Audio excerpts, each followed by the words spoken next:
네, 그동안 팽팽했던 미국과 중국 간의 무역 긴장감이 오늘은 조금 느슨해지는 모습이 나왔습니다. 덕분에 3대 지수가 일제히 반등에 성공했는데요. 어제 3대 지수 모두 2%대 하락폭을 보였다가 오늘은 어제 하락폭을 그대로 만회해주는 모습이 포착이 됐습니다. 자, 이런 가운데 오늘 테슬라의 실적까지 발표가 되면서 뉴욕 증시 안에 이슈들 굉장히 많았는데요. 실적 발표 기업들의 이슈들과 함께 주요 경제 이슈들 어떤 것들이 있었는지 헤드라인 형태로 먼저 만나보겠습니다. 경제 한 줄 픽부터 체크를 해보도록 하겠습니다. 백악관의 브리핑 내용부터 점검을 해보도록 할 텐데요. 이번 주부터 본격적인 무역회담이 개최된다라고 하는데 캐롤라인 레빗 백악관 대변인의 인터뷰 영상부터 체크해보도록 하겠습니다. Sure. Well, I spoke to our entire trade team this morning. There is a lot of progress being made. We now have 18 proposals on paper that have been brought to the trade team. Again, these are proposals on paper that countries have proposed to the Trump administration and to our government. You have Secretary Bessent, Secretary Lutnick, Ambassador Greer, NEC Director Hassett, and Peter Navarro, the entire trade team, meeting with 34 countries this week alone. We are moving at Trump speed to ensure these deals are made on behalf of the American worker and the American people. I actually do have something to share on that. I asked the president about this before coming out here, and he wanted me to share with all of you that we're doing very well in respect to a potential trade deal with China. As I mentioned, there have now been 18 proposals in more than 100 countries around the world who are wanting to make a deal with the United States of America, and the president and the administration are setting the stage for a deal with China. So we feel everyone involved wants to see a trade deal happen, and the ball is moving in the right direction. 네, 대변인의 내용처럼 현재 미국은 30개국 이상과 이번 한 주 동안 무역회담을 진행할 것으로 보여지고 있는데요. 일단 무역 갈등에 어느 정도의 완화 조짐이 나올 것으로 보여지면서 시장의 긴장감이 한풀 꺾였고요. 뿐만 아니라 특히 그동안의 긴장감을 가장 크게 끌어올렸던 중국과의 이슈 또한 완화에 대한 기대감이 크게 커졌습니다. 이번에는 베센트 장관이 중국과 관련된 코멘트를 직접 내놨는데 대중 무역 갈등 완화 기대감이 있다라고 공식 석상에서 코멘트를 해줬었고요. 여러 인사들이 모두 공감하는 내용을 발표를 하면서 시장 안에서의 기대감이 많이 올라갔습니다. 현재 수준의 관세율로는 시장 상황을 유지할 수 없다는데 많은 사람들이 공감하고 있다라는 내용을 함께 전해오기도 했는데요. 일단 구체적인 내용과 시기는 전해지지 않았지만 미국 쪽에서는 계속해서 중국과의 관계 완화를 강조하고 있습니다. 그럼에도 불구하고 시장에서 우려감은 여전히 존재하기는 합니다. IMF가 현재 올해 세계 성장률 전망치를 대폭 하향 조정은 했습니다. 구체적인 이유로는 트럼프의 관세를 콕 집어서 이야기를 했는데요. 1월에는 3.2%의 전망치를 제시를 했다가 지금은 2.8%까지 하향 조정을 했습니다. 무엇보다 우리나라의 세계 성장률 전망치를 절반 정도까지 줄이는 모습을 보이기는 했는데요. 일단 무역 갈등 완화 조짐과 함께 해당 수치에도 변동성이 나올 수 있을지 계속해서 지켜보기는 해야 될 것 같습니다. 자, 그런 가운데 오늘 테슬라의 시간의 실적을 시작으로 빅테크들의 실적이 본격적으로 출발을 했습니다. 그 가운데 월가에서는 이번 실적 시즌 대형주들의 부진이 예상된다라고 다소 아쉬운 평가를 내놓긴 했는데요.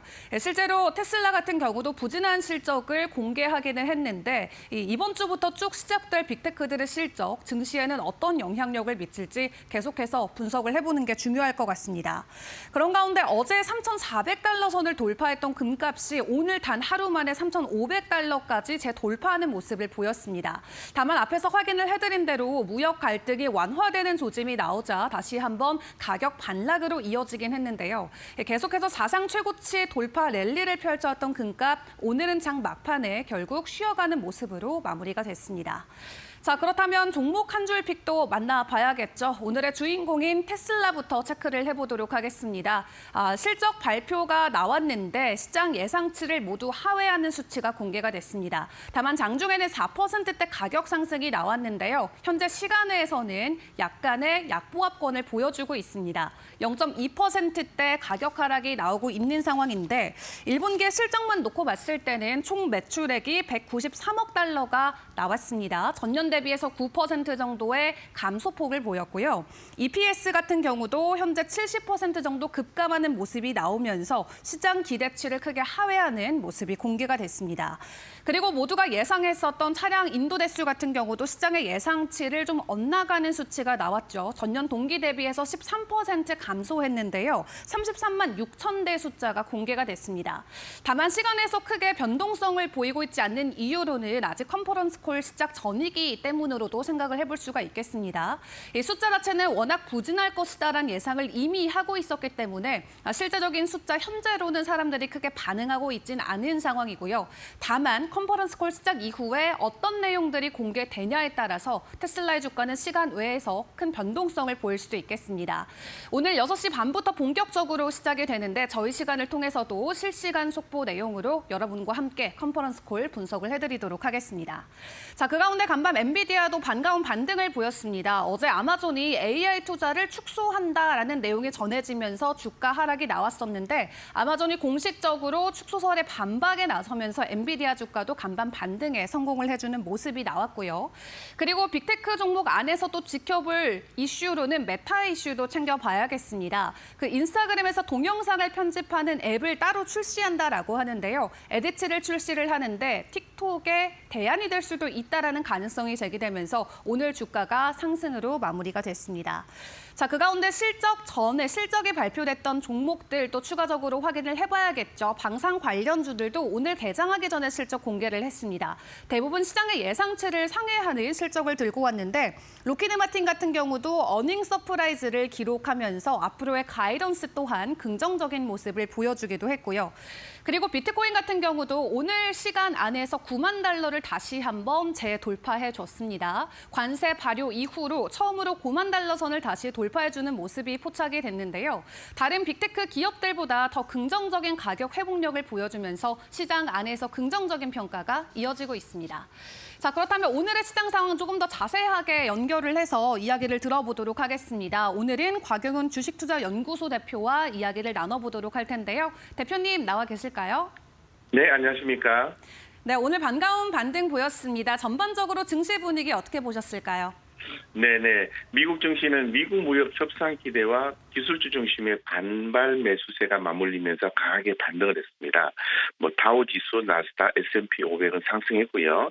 필라델피아 반도체 지수 역시 2.14% 오르면서 시장 전반에 훈풍을 불어넣었습니다. 이 애플과 아마존 등 대형 기술주와 금융주가 이번 상승장을 주도를 했습니다. 시장 기대의 핵심은 관세 리스크 완화입니다. 베센트 미 재무장관은 중국과의 관세 대립이 지속되기는 어렵다며 협상 가능성을 시사했고요. 이 트럼프 대통령도 중국과의 거래 기반을 구축 중이라며 긍정적 메시지를 전했습니다.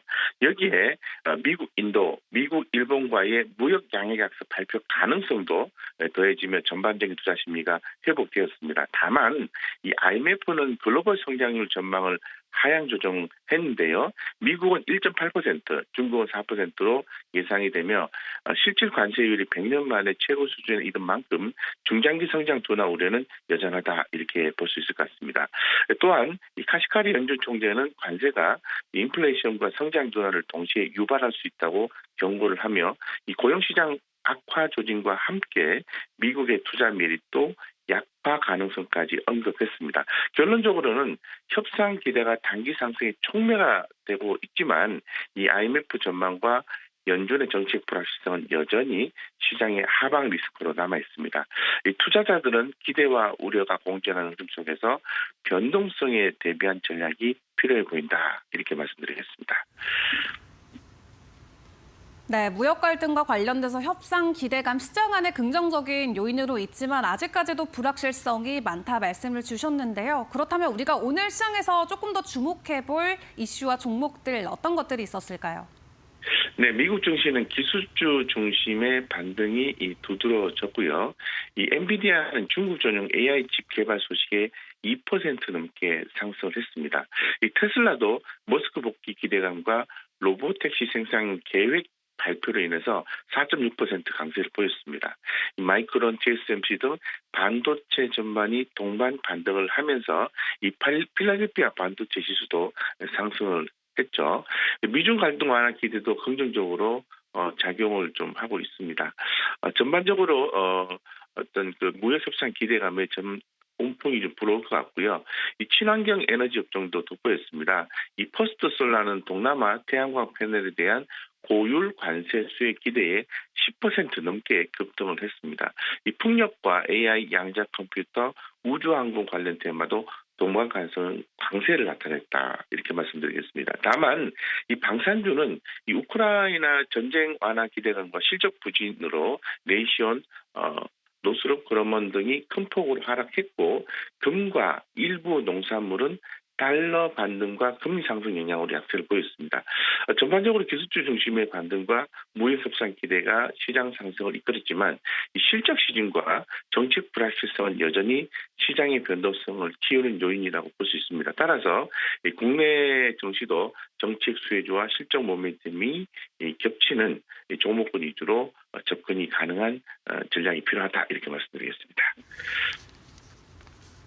네, 그렇다면 해당 여파로 인해서 오늘 국내 증시에는 어떤 변동성이 있을지도 궁금한데요. 오늘 국내 증시는 어떻게 전망하실까요? 네, 국내 증시를 좀 더 자세하게 말씀드리면 미국 증시의 반등과 미중 갈등 완화 기대감이 반영이 되면서 강보합 출발이 예상이 되고 있습니다. 전일에 미국 시장 같은 경우에도 매우 긍정적인 흐름이 국내 반도체 투자 심리에도 긍정적 영향을 줄 것으로 전망을 하고 있습니다. 하지만 이 트럼프 대통령의 연준 압박, 미중 무역 협상 지연, 관세 불확실성이 여전히 있다고 말씀을 드렸는데요. 이 부분이 언제든 시장의 발목을 잡을 가능성을 염두에 둬야 된다 이렇게 말씀드리겠습니다. 그래서 국내 증시는 관망 속에서 방향 탐색이 어제에 이어서 이어질 가능성이 높고요. 특히 테슬라 실적이 부진했지만은 AI 로보택시 성장 전략 발표로 투자 심리를 방어가 되었고 또 현재 지금 예정이 되어 있는 한미 관세 협상에서 만약에 완화된 메시지가 나올 경우에는 외국인 수급 반전이 기대가 되고 있는 상황입니다. 투자 전략은 정책, 실적, 수급, 3박자가 맞는 종목에 집중해 볼 필요가 있을 것 같고요. 세종시, 철강, 조선 등 대선 공약주, 전력 원전 AI 관련 관세 수혜주, 그리고 반도체, 자동차, 제약 바이오 중심의 실적 기대주가 대표적이다. 라고 볼 수 있을 것 같습니다. 여기에 외국인 기관 수급이 유입 중인 금융화학, 전기가스 업종도 관심을 가져볼 만하다. 금리는 아마 코스피 지수가 강하게 좀 플러스로 출발할 수 있을 것 같은데요. 2,500선이 지지선으로 작용할 것 같고 2,530선이 단기 저항선으로 작용할 것으로 보고 있습니다. 네, 관세에 대한 불확실성과 함께 실적 발표까지 맞물려 있는 만큼 앞으로의 방향성 찾기는 이어질 수 있다라고 말씀 주셨습니다. 지금까지 가경훈 대표와 함께했습니다. 수고하셨습니다. 네, 감사합니다. 네, 이렇게 시장의 분위기 먼저 간략하게 함께 훑어봤습니다. 조금 더 구체적으로 들어가서 종목 이슈들까지 만나보도록 할 텐데요. 김수영 캐스터와 함께하겠습니다. 네, 간밤 뉴욕 증시는 기술주 섹터에서 실적 발표를 전후로 큰 변동성과 기대감이 교차하는 모습이었습니다. 특히 전기차와 AI 그리고 플랫폼 대장주까지 저마다 다른 모습이었는데요. 먼저 테슬라는 장을 마감한 후에 실적 발표를 했는데요. 그 전에 장 중에서는 4.6% 상승하며 마감했습니다. 그리고 알파벳은 AI 투자가 가속화하고 있는 속에서도 아직 재판 리스크로 주춤하는 모습이 있었습니다. 그러나 기술주 섹터의 전반적인 상승 흐름에 어제 2.57% 상승하며 마감했습니다. 팔런티어는 나토와 손을 잡으면서 AI 국방 위협으로 우뚝 선 모습이었습니다. 3.51% 상승하며 마감했습니다. 그럼 테슬라부터 자세한 내용 함께 살펴보시죠. 네, 테슬라는 우리나라 기준 오늘 5시에 1분기 실적에서 매출과 순이익 모두 시장 예상치를 크게 밑돌았습니다. 주당 순이익은 27센트로 예상치 39센트에 미치지 못했고요. 매출은 193억 4천만 달러, 순이익은 전년 대비 71% 급감했습니다. 가장 큰 원인은 자동차 판매 급감으로 들 수 있는데요. 자동차 매출은 전년 동기 대비 20% 감소했고 전체 매출도 9% 줄었습니다. 이번 분기 차량 인도량은 13% 감소한 33만 6천 대.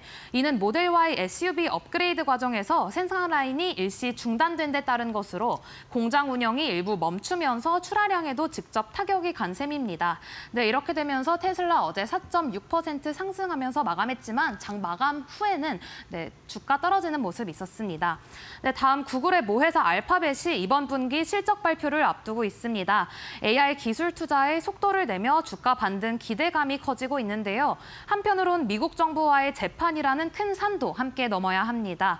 지금 알파벳은 미국 법무부와 본격적인 소송에 들어간 상황인데요. 핵심 쟁점은 구글이 다른 회사들에 돈을 주고 자사 검색 엔진을 기본으로 깔게 한 건 공정하지 않다는 겁니다. 특히 애플 같은 스마트폰 회사에 수조 원을 지급하면서 경쟁업체의 기회를 막았다는 주장이 핵심인데요. 이번 재판 결과에 따라 구글의 광고 사업 모델 자체가 바뀔 수도 있다는 전망이 나옵니다. 네, 다음 팔란티어는 나토가 자사의 AI 시스템을 도입했다는 소식에 주가가 장중에 5% 가까이 상승했습니다. 이는 단순 계약을 넘어 유럽 방위 디지털 전환의 핵심 파트너로 팔란티어가 인정받았던 점에서 큰 의미가 있습니다. 실적도 훌륭했는데요. 2024년 매출은 전년 대비 29% 증가한 28억 7천만 달러, 순이익은 2배 이상 증가했으며 2025년엔 매출 37억 달러로 애널리스트 추정치를 뛰어넘은 것으로 추정됩니다. 이 기업은 올해 들어서 30% 상승, 1년 기준으로는 무려 345% 폭등하면서 AI 종목 중에서 가장 강한 트렌드 주도주로 자리 잡고 있습니다. 네, 그럼 이번 실적 시즌에서 어닝 서프라이즈를 맞은 기업들도 함께 살펴볼 텐데요. 어제 3M은 8.12% 상승, 이큐팩스는 13.84%, 버라이어즈는 0.61% 상승하며 마감했습니다. 그럼 자세한 실적 내용도 함께 살펴보시죠. 네, 어제 3M은 예상보다 나은 1분기 실적을 발표하며 주가가 급등했습니다. 주당 순이익 가이던스도 7.6에서 7.9달러 유지해줬고요. 관세 영향을 20에서 40% 수준으로 명확히 제시하면서 시장에 신뢰를 줬습니다. 네, 기술 소재, 산업 소비재 전방 수요 둔화 속에서도 수익성과 현금 흐름은 안정적으로 방어한 점이 긍정적으로 평가됐습니다. 네, 다음 이큐팩스는 조정 EPS와 매출이 모두 월가 예상을 상회하면서 주가가 무려 13% 급등했습니다. 경기 둔화 우려 속에서도 개인 신용평가, 데이터 분석 서비스 수요가 여전히 견조하다는 점이 드러난 건데요. 특히 부동산 채용 시정과 연결된 데이터 서비스에서 고부가 수익을 유지한 것이 수익성 개선에 직접적인 영향을 미쳤습니다. 네, 다음 버라이어즌입니다. 버라이어즌은 이번 1분기 실적에서 수익성과 매출 모두 시장 예상치를 웃돌며 투심을 끌어올렸습니다. 주가는 상승세를 타며 통신 섹터 내 견고한 실적주로 부각되고 있는데요. 무엇보다 시장에서 주목한 점은 고객에게 스마트폰 요금 인상분을 전가하지 않겠다고 밝힌 점입니다. 인플레이션 부담이 커지는 상황에서 소비자 친화적인 전략이 오히려 가입자 유지에 긍정적으로 작용됐다는 평가입니다. AT&T도 곧 실적을 발표할 예정인 가운데 통신업계 전반의 소비 전략 흐름에도 영향을 줄 수 있는 발언이었습니다. 네, 그럼 이렇게 어닝 서프라이즈를 기록한 기업들도 있었지만 월가의 기대를 미치지 못해서 주가가 하락한 종목들도 살펴볼 텐데요. 우선 할리버튼도 관세를 피하지 못했습니다. 그렇게 되면서 5.57% 하락하면서 마감했고요. 네, 킴벌리 클러크도 실적은 괜찮았지만 앞으로가 걱정이라는 월가의 평가에 1.53% 하락했습니다. 엑셀은 항공기 수요 둔화에 실적이 흔들리면서 또 공급망 이슈도 겹쳤습니다. 4.34% 하락한 모습이었습니다. 네, 그럼 자세한 실적 내용 함께 살펴보시죠. 네, 먼저 킴벌리 클러크부터 보겠습니다. 킴벌리 클러크는 클리넥스와 티슈와 하기스 기저귀로 잘 알려져 있죠. 네, 근데 무역 전쟁 여파로 약 3억 달러의 추가 비용 발생을 예고하면서 연간 이익 전망치를 낮췄습니다. 관세 부담이 수익성에 직접 영향을 준다는 발표에 주가는 실적 발표 당일에 하락한 모습 보여줬고요. 또 방어적 소비재 기업임에도 불구하고 글로벌 공급망 리스크에 흔들리는 모습을 보였습니다. 네, 다음 할리버튼은 세계 최대 석유 서비스 기업입니다. 1분기 실적 자체는 월가 예상치를 소폭 웃돌았지만 향후 실적에 대한 경고가 시장을 놀라게 했습니다. 특히 프래킹 장비에 대한 관세 인상 예고로 2분기 EPS가 0.02에서 0.03달러 줄어들 수 있다고 발표하면서 주가는 장 초반 최대 10% 급락했습니다. 북미 매출도 전년 대비 12% 줄었고 CEO 역시 최근 3주간 많은 변화가 있었다면서 시장 불확실성을 언급했습니다. 네, 다음 항공우주 방위 복합 소재 전문 기업 헥셀은 1분기 실적이 시장 예상을 모두 밑돌며 주가가 장중에는 9.9%까지 급락했습니다. 가장 큰 타격은 보잉 787, 에어버스 A350 같은 대형 항공기 생산 둔화였고 그 여파로 상업용 항공 매출이 6% 이상 줄면서 전체 매출도 3% 감소했습니다. 공급망 지연이 이어지면서 연간 가이던스도 하향 조정됐고 방위 분야가 성장했지만 민간 부문 부진을 상쇄하긴 역부족이었습니다. 네, 그럼 다음으로는 미국 태양광 제조업체들 보겠습니다. 네, 미국 태양광 제조업체들 오랜만에 강한 호재를 맞았습니다. 중국산 태양광 모듈을 우회 수입한 아시아 국가들의 최대 6% 고율 관세를 매기겠다고 했는데요. 그렇게 되면서 미국 기업들은 상대적으로 가격 경쟁력을 갖추면서 최대 10%에서 26%까지 장중 강한 상승세 보여줬습니다. 네, 그럼 퍼스트솔라부터 자세한 내용 살펴보시죠. 퍼스트솔라는 미국 내 생산에 집중하는 최대 태양광 모듈 제조사로 중국산 저가 제품과의 가격 경쟁에서 늘 어려움을 겪어왔는데요.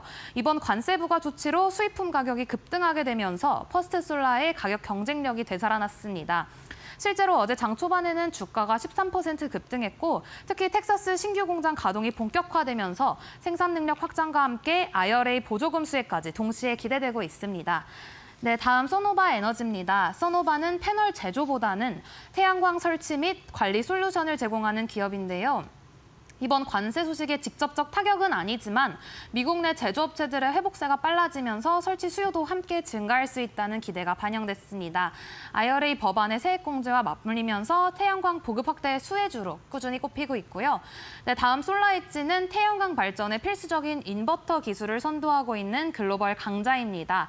미국과 유럽 시장을 중심으로 성장해왔지만 최근엔 유럽 수요 둔화와 가격 경쟁 심화로 고전하고 있었죠. 하지만 이번에 모든 태양광 제조업체들의 상승세로 같이 상승하는 흐름 보여줬습니다. 네, 그럼 다음으로는 방산업체들 보겠습니다. 최근 미국 대표 방산기업들 GE 에어로스페이스, 레이시온, 그리고 노스롭 그루만이 1분기 실적 발표를 냈습니다. 하지만 비용 부담이 가장 큰 이슈였는데요. 그렇기 때문에 각사 다른 흐름을 보여줬습니다. 그럼 GE 에어로스페이스부터 실적 발표 어땠는지 함께 보시죠. 네, GE 에어로스페이스는 어제 제트 엔진과 항공기 내부 부품을 제조하는 항공 전문 기업으로 이번 분기 예상치를 웃도는 실적을 발표하며 시장의 기대를 뛰어넘었습니다. 1분기 매출은 99억 달러, 주당 순이익은 1.48달러로 월가 예상치였던 90억 달러 매출 1.27달러 이익을 모두 상회했는데요. 특히 영업이익률은 전년 대비 4.6%포인트 증가한 24.8%, 잉여 현금 흐름도 14억 달러를 기록하며 탄탄한 재무 체력을 보여줬습니다. 이 소식에 화답하듯 화요일 정오 기준 주가는 약 5% 상승했습니다. 다만 경영진은 향후 고율 관세 리스크가 실적에 부담이 될 수 있다는 점도 언급했는데요. 이에 대해 GE 에어로스페이스 측은 운영 최적화와 비용 통제, 그리고 가격 인상 전략을 통해 방어에 나섰다고 밝혔습니다. 네, 다음으로 항공우주 및 방위산업의 핵심 기업 레이시온이 1분기 실적을 발표했습니다. 실적 자체는 나쁘진 않았지만 전망의 보수성이 시장의 기대를 꺾었습니다. 이번 분기 유기적 매출 성장률은 애널리스트 예상치를 상회했지만 조정 주당 순이익 전망치는 기대치를 밑도는 수준이었고요. 연간 가이던스 역시 4에서 6% 성장률로 다소 미온적인 수준에 그쳤습니다. 특히 연간이익 목표 상향 조정이 없었던 점, 그리고 관세 리스크를 둘러싼 보수적 스탠스가 투자 심리에 부담을 주면서 9.81% 하락한 모습입니다. 네, 다음 항공우주 전문 기업 노스롭 그러만이 실적 발표 어땠는지 살펴보시죠. 일단 시장의 기대를 충족시키지 못하면서 14.6% 급락하며 큰 조정을 맞았습니다. 이번 분기 매출은 전년 대비 7% 감소, 그리고 주당 순이익도 월가 예상치를 크게 밑돌았는데요. 핵심 원인은 바로 항공기 때문입니다. 대표 프로그램인 B-21 스텔스 폭격기 개발 과정에서 생산 구조 변경과 자재 가격 급등으로 4억 7,700만 달러 규모의 손실이 발생했고 이로 인해 전사 마진이 급락했습니다. 또 우주 및 항공 부문의 매출이 빠지면서 기존 프로그램 축소와 신규 사업 성장 속도 차이가 그대로 드러났고 미션 시스템, 방위 시스템 등 일부 부문은 성장했지만 전체 실적을 끌어올리지는 못했습니다. 네, 이렇게 해서 대표 기술주를 포함해서 오늘 다양한 특징적인 종목들 함께 살펴봤는데요. 네, 이제는 머스트노 5로 이어지겠습니다.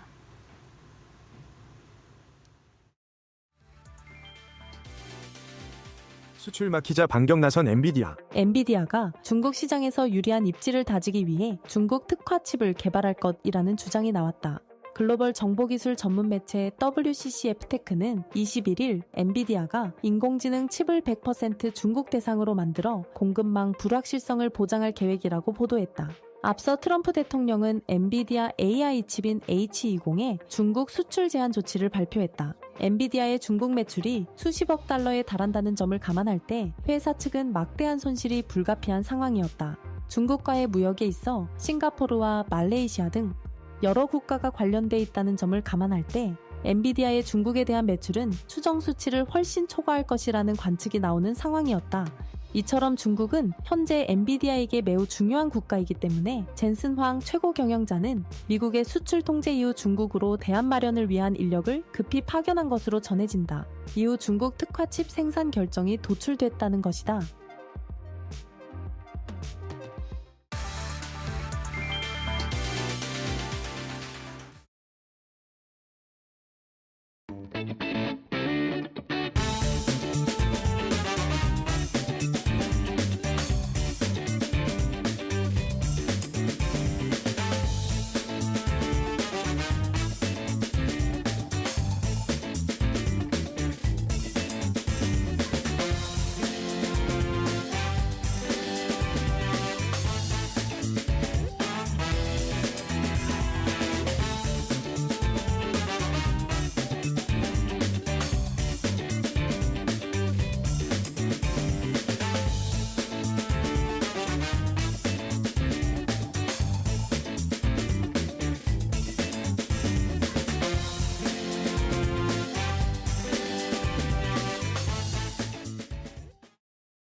네, 간밤 뉴욕 증시 3대 지수 일제히 상승 마무리를 지었습니다. 그 가운데서도 많은 투자들께서 집중했던 건 테슬라의 1분기 실적 발표가 될 것 같은데요.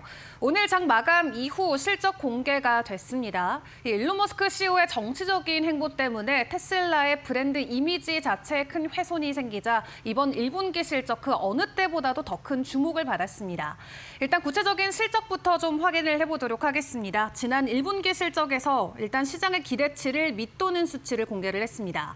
총 매출은 193억 달러로 전년 동기 대비 9% 감소했고요. 순이익은 4억 9천만 달러를 기록해서 무려 71% 급감했습니다. 또 주당 순이익은 0.27달러로 월가 예상치를 크게 하회했고요. 자동차 부문 매출은 139억 달러로 전년 대비 20% 줄었고 차량 인도량도 33만 6,681대로 13% 감소했습니다. 이번 실적 부진의 배경에는 일론 머스크 CEO의 정치적 행보에 따른 브랜드 이미지 훼손과 주요 시장 내 수요 둔화가 복합적으로 작용된 것으로 분석이 되고요. 특히 미국과 유럽에서의 소비자 반발은 테슬라의 판매 실적에 직접적인 영향을 미쳤고 중국 등 신흥시장에서의 경쟁 심화도 부담으로 작용한 것으로 풀이를 해볼 수가 있겠습니다. 또 여기에 모델 Y의 저가형 버전 출시 지연과 사이버트럭 수요 부진 등 제품 전략의 차질도 실적에 악영향을 맺혔는데요. 다만 에너지 저장 시스템을 포함한 에너지 부분 매출은 전년 동기 대비 37% 증가하면서 선전하는 모습을 보였습니다.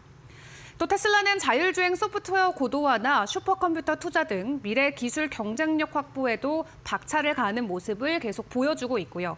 회사 측은 일단 오는 6월부터 미국 텍사스 오스틴에서 로보택시 시범 서비스를 시작하고 하반기 중으로 저가형 모델 Y를 출시할 계획이라고 전했습니다. 일단 올해 들어서 테슬라 주가는 약 37% 정도 하락을 했죠. 작년 고점 대비 50% 이상 하락폭이 이어지고 있는데 전문가들은 머스크 CEO가 정치 활동을 자제하고 본업에 집중할 수 있을지가 향후 회복의 핵심 변수라고 지적을 하고 있습니다.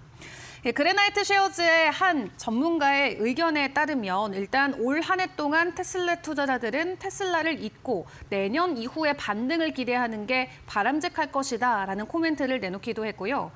뿐만 아니라 저가형 모델이 현재 시장 안에서 큰 기대감으로 자리매김하고 있지만 단순한 모델 Y의 축소판에 그친다면 시장의 실망이 클 수 있다라는 우려감을 전하기도 했습니다.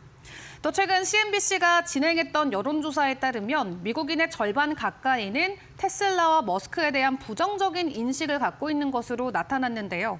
공화당 지지층은 반대 경향을 보이긴 했지만 민주당 지지층에서 전기차는 긍정적이지만 테슬라에는 강한 반감을 드러낸 것으로 확인이 됐습니다.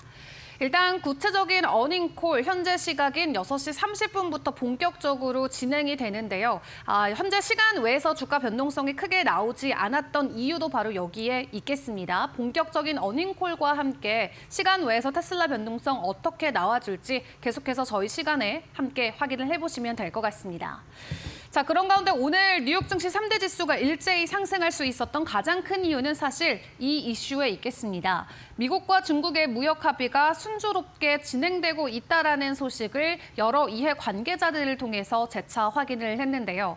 일단 중국 쪽에서는 내용을 전하고 있진 않지만 미국에서는 계속해서 중국과의 관계를 놓고 우호적이고 긍정적으로 평가를 하고 있습니다. 백악관은 간밤 치킨 게임을 벌이고 있는 미중 무역 갈등과 관련해서 새로운 무역 합의를 도출하기 위한 모색이 매우 잘 되고 있다라고 밝혔는데요. 트럼프 행정부는 현재 18개국으로부터 무역협정 제안서를 접수했고 또 여러 관계자들이 이번 주 안으로 30개국이 넘는 무역 문제를 논의하기 위해서 회담을 진행할 것이라고 밝히기도 했습니다. 한국 역시 최상목 경제부총리와 안덕근 산업통상자원부 장관이 협상에 나설 예정이죠. 일단 레리 백악관 대변인은 오늘 브리핑을 통해서 트럼프 대통령이 중국과의 잠재적인 무역 합의와 관련해 매우 잘 진행되고 있다는 점을 전해달라고 했다며 언급을 하기도 했습니다. 다만 레리 대변인은 구체적으로 어떤 합의가 이루어지고 있는지에 대해서는 언급하진 않았고요. 또 스콧 베센트 재무장관도 이날 공개됐던 JP모건의 투자자 행사에서 투자자들에게 매우 가까운 시일 안으로 대중 무역 전쟁이 완화될 것으로 예상한다고 밝히기도 했습니다. 그러면서 세계와 시장이 안도의 한숨을 쉴 수 있도록 미중 간의 긴장 완화 가능성이 긍정적인 신호가 될 것이라고 덧붙이기도 했는데요. 다만 동일하게 구체적으로 시기와 어떻게 풀어나갈지에 대해서는 언급하진 않았습니다. 일단 트럼프 대통령은 내달 13일에서 16일까지 사우디아라비아, 카타르, 또 UAE를 방문해서 여러 가지 이야기들을 나눌 것으로 보여지는데요. 이번 순방을 통해서 외국인 투자를 적극적으로 유치하는 기회로 삼을 것으로 보여지고 있고요. 일단 중동 쪽에서는 미국에 적극적으로 투자를 이어가겠다라는 약속을 한 만큼 해당 순방을 통해서 어떤 소식들을 가지고 오는지 또 시장에는 변수로도 작용이 될 수가 있겠습니다. 일단 무역 갈등이 어느 정도 일단락되는 분위기에 접어들면서 간밤 투자자들은 크게 환호하는 모습을 보였는데요. 그럼에도 불구하고 IMF는 간밤 세계 성장률을 대폭 하향 조정하는 보고서 공개를 했습니다. 지난 1월에는 3.2%로 예상했던 세계 성장률, 이제는 2.8%까지 하향 조정되는 모습이 나왔는데요.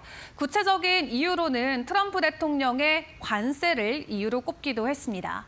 현재 속보로 전해진 소식입니다. 트럼프 대통령이 결국 백기를 든 것일까요? 파월 의장을 해임할 생각이 없다라는 이야기를 전해왔습니다. 최근에 시장에 큰 변수로 작용이 됐었던 만큼 이런 부분들이 투자자들의 민심을 달래줄 수 있을지 앞으로의 분위기는 계속 지켜봐야겠습니다. 이 IMF 내용을 구체적으로 좀 더 확인을 해보도록 할 텐데요. 일단 오늘 발표를 통해서 세계 경제 성장률을 1월 전망치 3.3%에서 2.8%로 하향 조정을 했습니다. 특히 한국 같은 경우는 2%에서 1%로 절반 수준으로 조정을 했고요. 멕시코 같은 경우도 올해 성장률이 마이너스로 전환될 것으로 전망돼서 시장에 충격을 더하기도 했습니다. 또 이번 조정은 전 세계적으로 관세와 무역 긴장이 경제 전반에 실질적인 악영향을 미치고 있음을 보여줄 수가 있겠죠. 미국이 100년 만에 최고 수준의 관세를 인상을 하면서 본인들의 성장률까지 대폭 하향 조정되기도 했는데요. IMF 수석 경제학자인 피에르 올리비에 구랭샤는 미국의 경기 침체 가능성이 기존 25%에서 37%까지 상승했다라고 이야기하면서 관세가 초래한 불확실성이 앞으로 앞으로 금융시장에 어떤 파장을 미칠지는 계속해서 지켜봐야 된다라고 이야기를 했습니다. 또 인플레이션 전망치 역시 악화가 됐습니다. 현재 전 세계 평균 물가 상승률을 4.3%로 예측하고 있고요. 내년에는 3.6%로 완화될 것이다라는 전망이 나왔습니다. 동시에 세계 무역 성장률도 급격하게 둔화될 것으로 보이는데 24년도 전망보다도 1.5%포인트 낮춘 2.7%로 제시한 무역 성장률은 글로벌 공급망의 분열 가속화를 반영한 것으로 체크해 볼 수가 있겠습니다. 또 달러에 대한 수요도 이미 약화되고 있다라고 평가를 하고 있는데 사실 이번 IMF 발표는 단순한 숫자 조정이 아니라 이 세계가 새로운 무역 질서 속에서 진입하고 있음을 의미할 수가 있겠고요. 관세 시대가 본격화되면서 고립주의적 정책이 전 세계 성장의 발목을 붙잡고 있다라는 우려를 키워가는 하나의 발표로 또 체크를 해볼 수가 있겠습니다. 일단 이러한 우려감에도 불구하고 간밤 트럼프 대통령은 계속해서 긍정적인 코멘트를 내놓으면서 시장 달래기에 나서고 있습니다. 중국과의 협상이 잘 되고 있고 관세율도 내려갈 것이다라고 코멘트를 내놨는데요. 다만 중요한 건 중국 쪽에서 어떤 입장을 보여주는지가 될 것 같습니다. 지난주부터 일방적으로 중국향 긍정 코멘트를 내놓고 있는데 아직까지 중국의 침묵이 이어지고 있다는 점은 주의를 해보시는 게 좋을 것 같습니다. 자, 그 가운데 오늘부터 본격적으로 시작된 빅테크의 실적 발표. 그 가운데 월가에서는 빅테크들의 실적 크게 기대하면 안 될 수 있다라는 경고의 말을 내놨습니다. 일단 다음 달까지 엔비디아 실적을 마지막으로 한 달 동안 빅테크의 실적이 이어지게 될 텐데요. 1분기의 실적 크게 기대하지 말자라는 내용들이 전해지면서 투자자들의 기대감도 약간은 식어가는 모습이 나오고 있습니다. 이 RBC 캐피탈의 주식 전략 책임자 같은 경우는 지난 몇 년 동안 미국 주식을 기술주 중심의 대형주들이 이끌긴 했지만 이번 시즌에는 기업들의 실적 부진이 나올 수 있다라고 우려감을 표했습니다. 특히 대형주 상위 10개 종목들에 대한 월가의 실적 상향 조정 비율이 그다지 눈에 띄지 않는다라고 이야기하면서 오히려 이들의 성장에 상당 수준 악화가 이루어지고 있는 상황이라고 주목을 했는데요. 또 해당 책임 같은 경우는 여러 대외적인 상황이 대형 기업들의 실적 개선의 부담이라고 지적을 하면서 이 실적 추정치 하향 비율이 상당히 크다라는 점을 우려감으로 꼽았습니다. 그리고 상대적으로 주당 순이익과 매출 전망치를 동시에 최근에 상향 조정했던 S&P 500 내 기업은 한 종목도 없었다라고 덧붙이기도 했는데요. 일단 오늘 테슬라의 분기 실적 발표를 시작으로 24일에는 알파벳, 다음 주에는 아마존과 애플의 실적 발표가 있고요. 마지막으로 5월 28일에는 엔비디아가 차례대로 분기 실적을 공개할 것으로 보여지고 있습니다. 일단 이러한 우려감에도 불구하고 이 무역 갈등 완화 조짐과 함께 시간에서 빅테크 관련주들의 주가 반등은 나오고 있는 상황입니다. 해당 기조가 계속 이어질 수 있을지 지켜보도록 하겠습니다. 자, 마지막으로 암호화폐 시장 분위기도 점검을 해봐야겠죠. 간밤 비트코인의 가격 반등이 다시 한번 나왔습니다. 관세 정책 시행 이후로 처음으로 비트코인이 다시 한번 9만 달러를 돌파해주는 모습이 나왔는데요. 무엇보다 안전자산으로 불리는 금과 함께 추가적인 가격 상승을 보여주면서 위험 자산인 미국 증시와는 디커플링 현상이 심화되고 안전자산으로 변모하는 모습이 시장에서 긍정적인 평가를 받고 있습니다. 그리고 현재 전해진 속보에 또 따르면 트럼프 대통령이 중국 관세 기존의 145%다라고 공개를 했었는데 그 근처에는 가지도 않을 것이다라는 내용을 공개를 했습니다. 관세 완화와 함께 암호화폐 시장도 추가적인 반등을 더 크게 보여줄 수 있을지 앞으로의 시장 상황도 저희와 함께 점검해 보시길 바라겠습니다. 지금까지 머스노 5 시간이었습니다.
안녕하세요. 메리토코 신입사업입니다. 이번 주제는 제퍼슨 부의장, 버냉키 형님, 리스펙, 캐롤라인 레빗 이 방에서 들은 가장 큰 박수 소리, 로키드 마틴, GE 에어로스페이스 실적 하늘 날다입니다. 자, 이번 주에 그 연방준비제도 그 이사회 구성원들의 그 연설 및 토론 이 거의 매일 있거든요, 지금. 자, 일단 첫 번째로 필립 제퍼슨 연방준비제도 부의장. 의장은 한 명이고 부의장 2명이죠. 그 학교로 따지면 된다고 했죠. 학급 회장이 있고 학급 부회장이 2명 있는데 이 필립 제퍼슨 연방준비제도 부의장은 말 그대로 그 파월 의장의 다음 2인자인 부의장이고 또 부의장이 하나 더 있죠.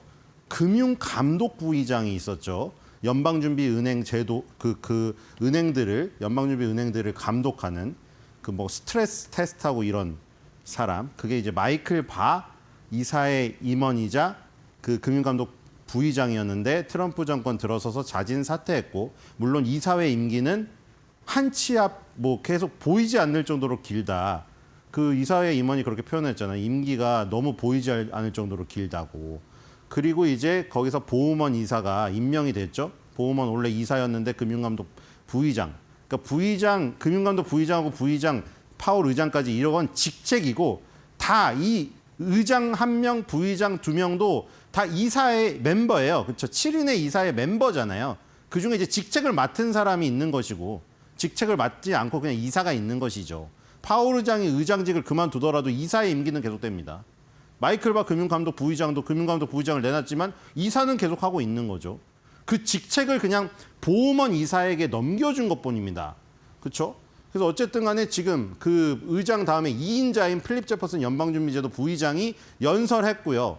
그다음에 이제 패트릭 하커 필라델피아 연준 총재랑 토론을 합니다. 지금 뒤로 가보겠습니다. 그래서 제퍼슨 부의장 연설한 거 지금 연준 홈페이지에 올라왔어요. 자, 이 지금 일단 성향 볼까요? 파월 의장, 존 윌리엄스 뉴욕 연방준비은행 총재, 이 12개 연방준비은행 총재 중에 유일하게 영구 투표권자죠. 뉴욕이 가장 크기 때문에 돈 많아서 대우해 주는 거예요.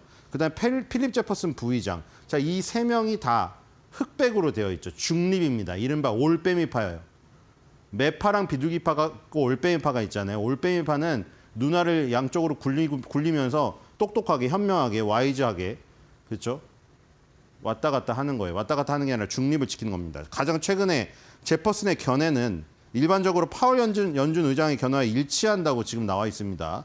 2월 19일 날 정책 금리를 조정하기 전에 우리는 천천히 할 수 있다고 말했습니다.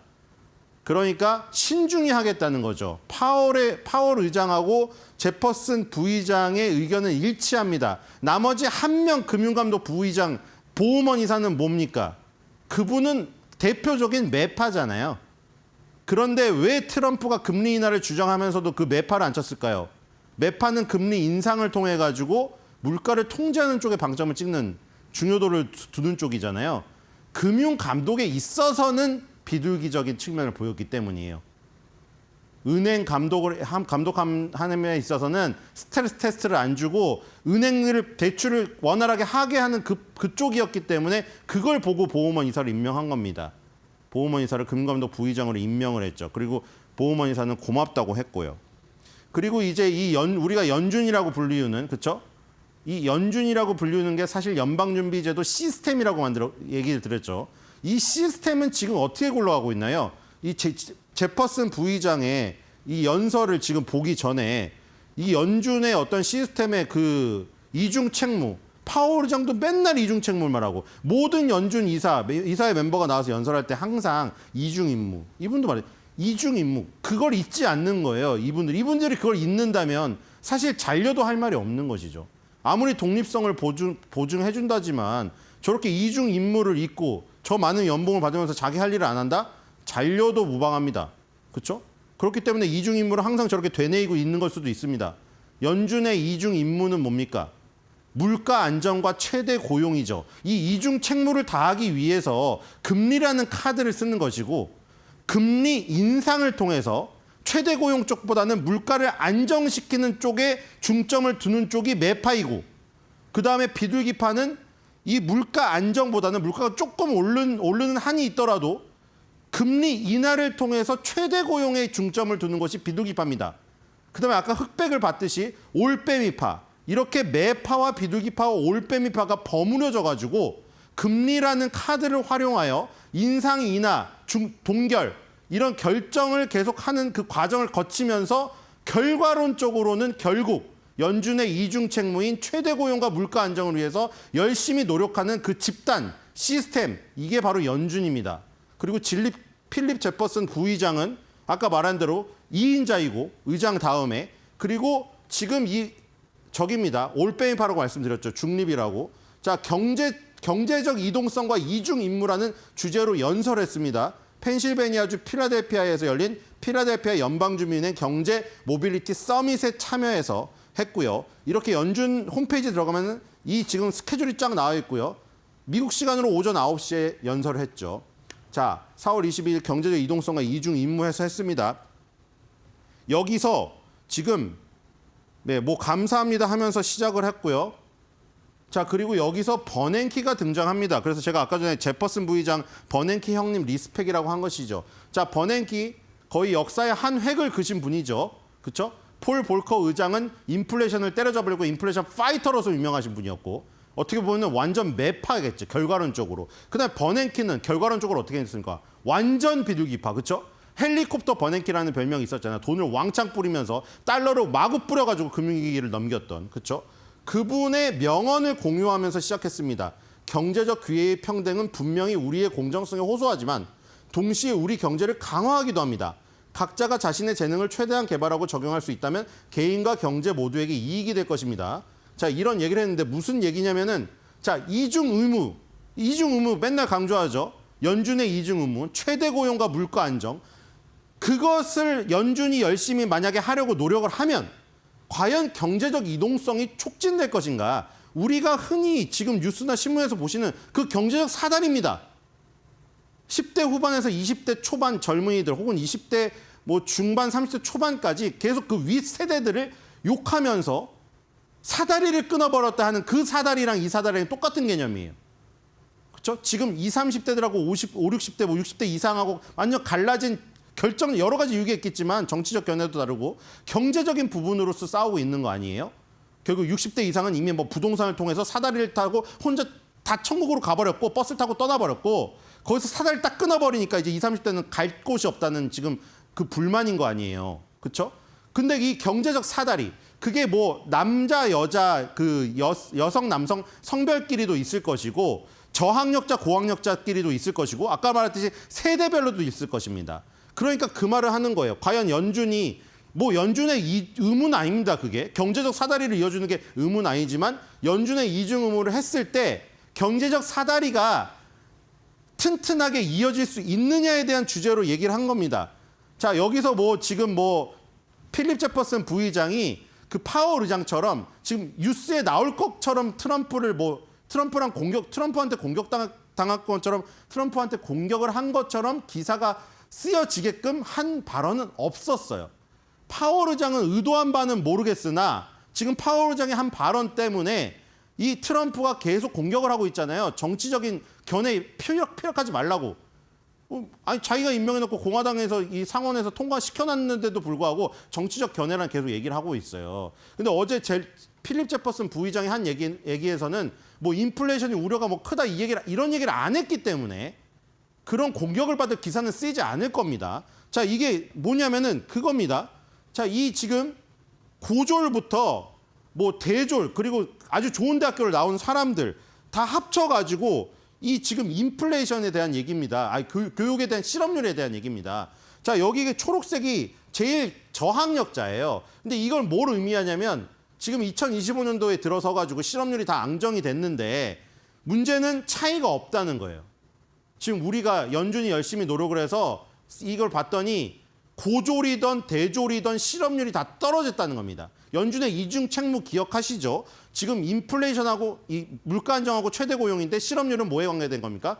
최대 고용에 관계된 거죠. 최대 고용을 하려면 자연 실업률 빼고는 다 취업을 해야 됩니다. 근데 실업률이 저렇게 낮아졌는 데다가 학력에 따른 차이도 없을 만큼 실업률이 다 골고루 좋아졌다는 것이고, 그리고 그런 것 때문에 교육에 대한 인플레이션입니다.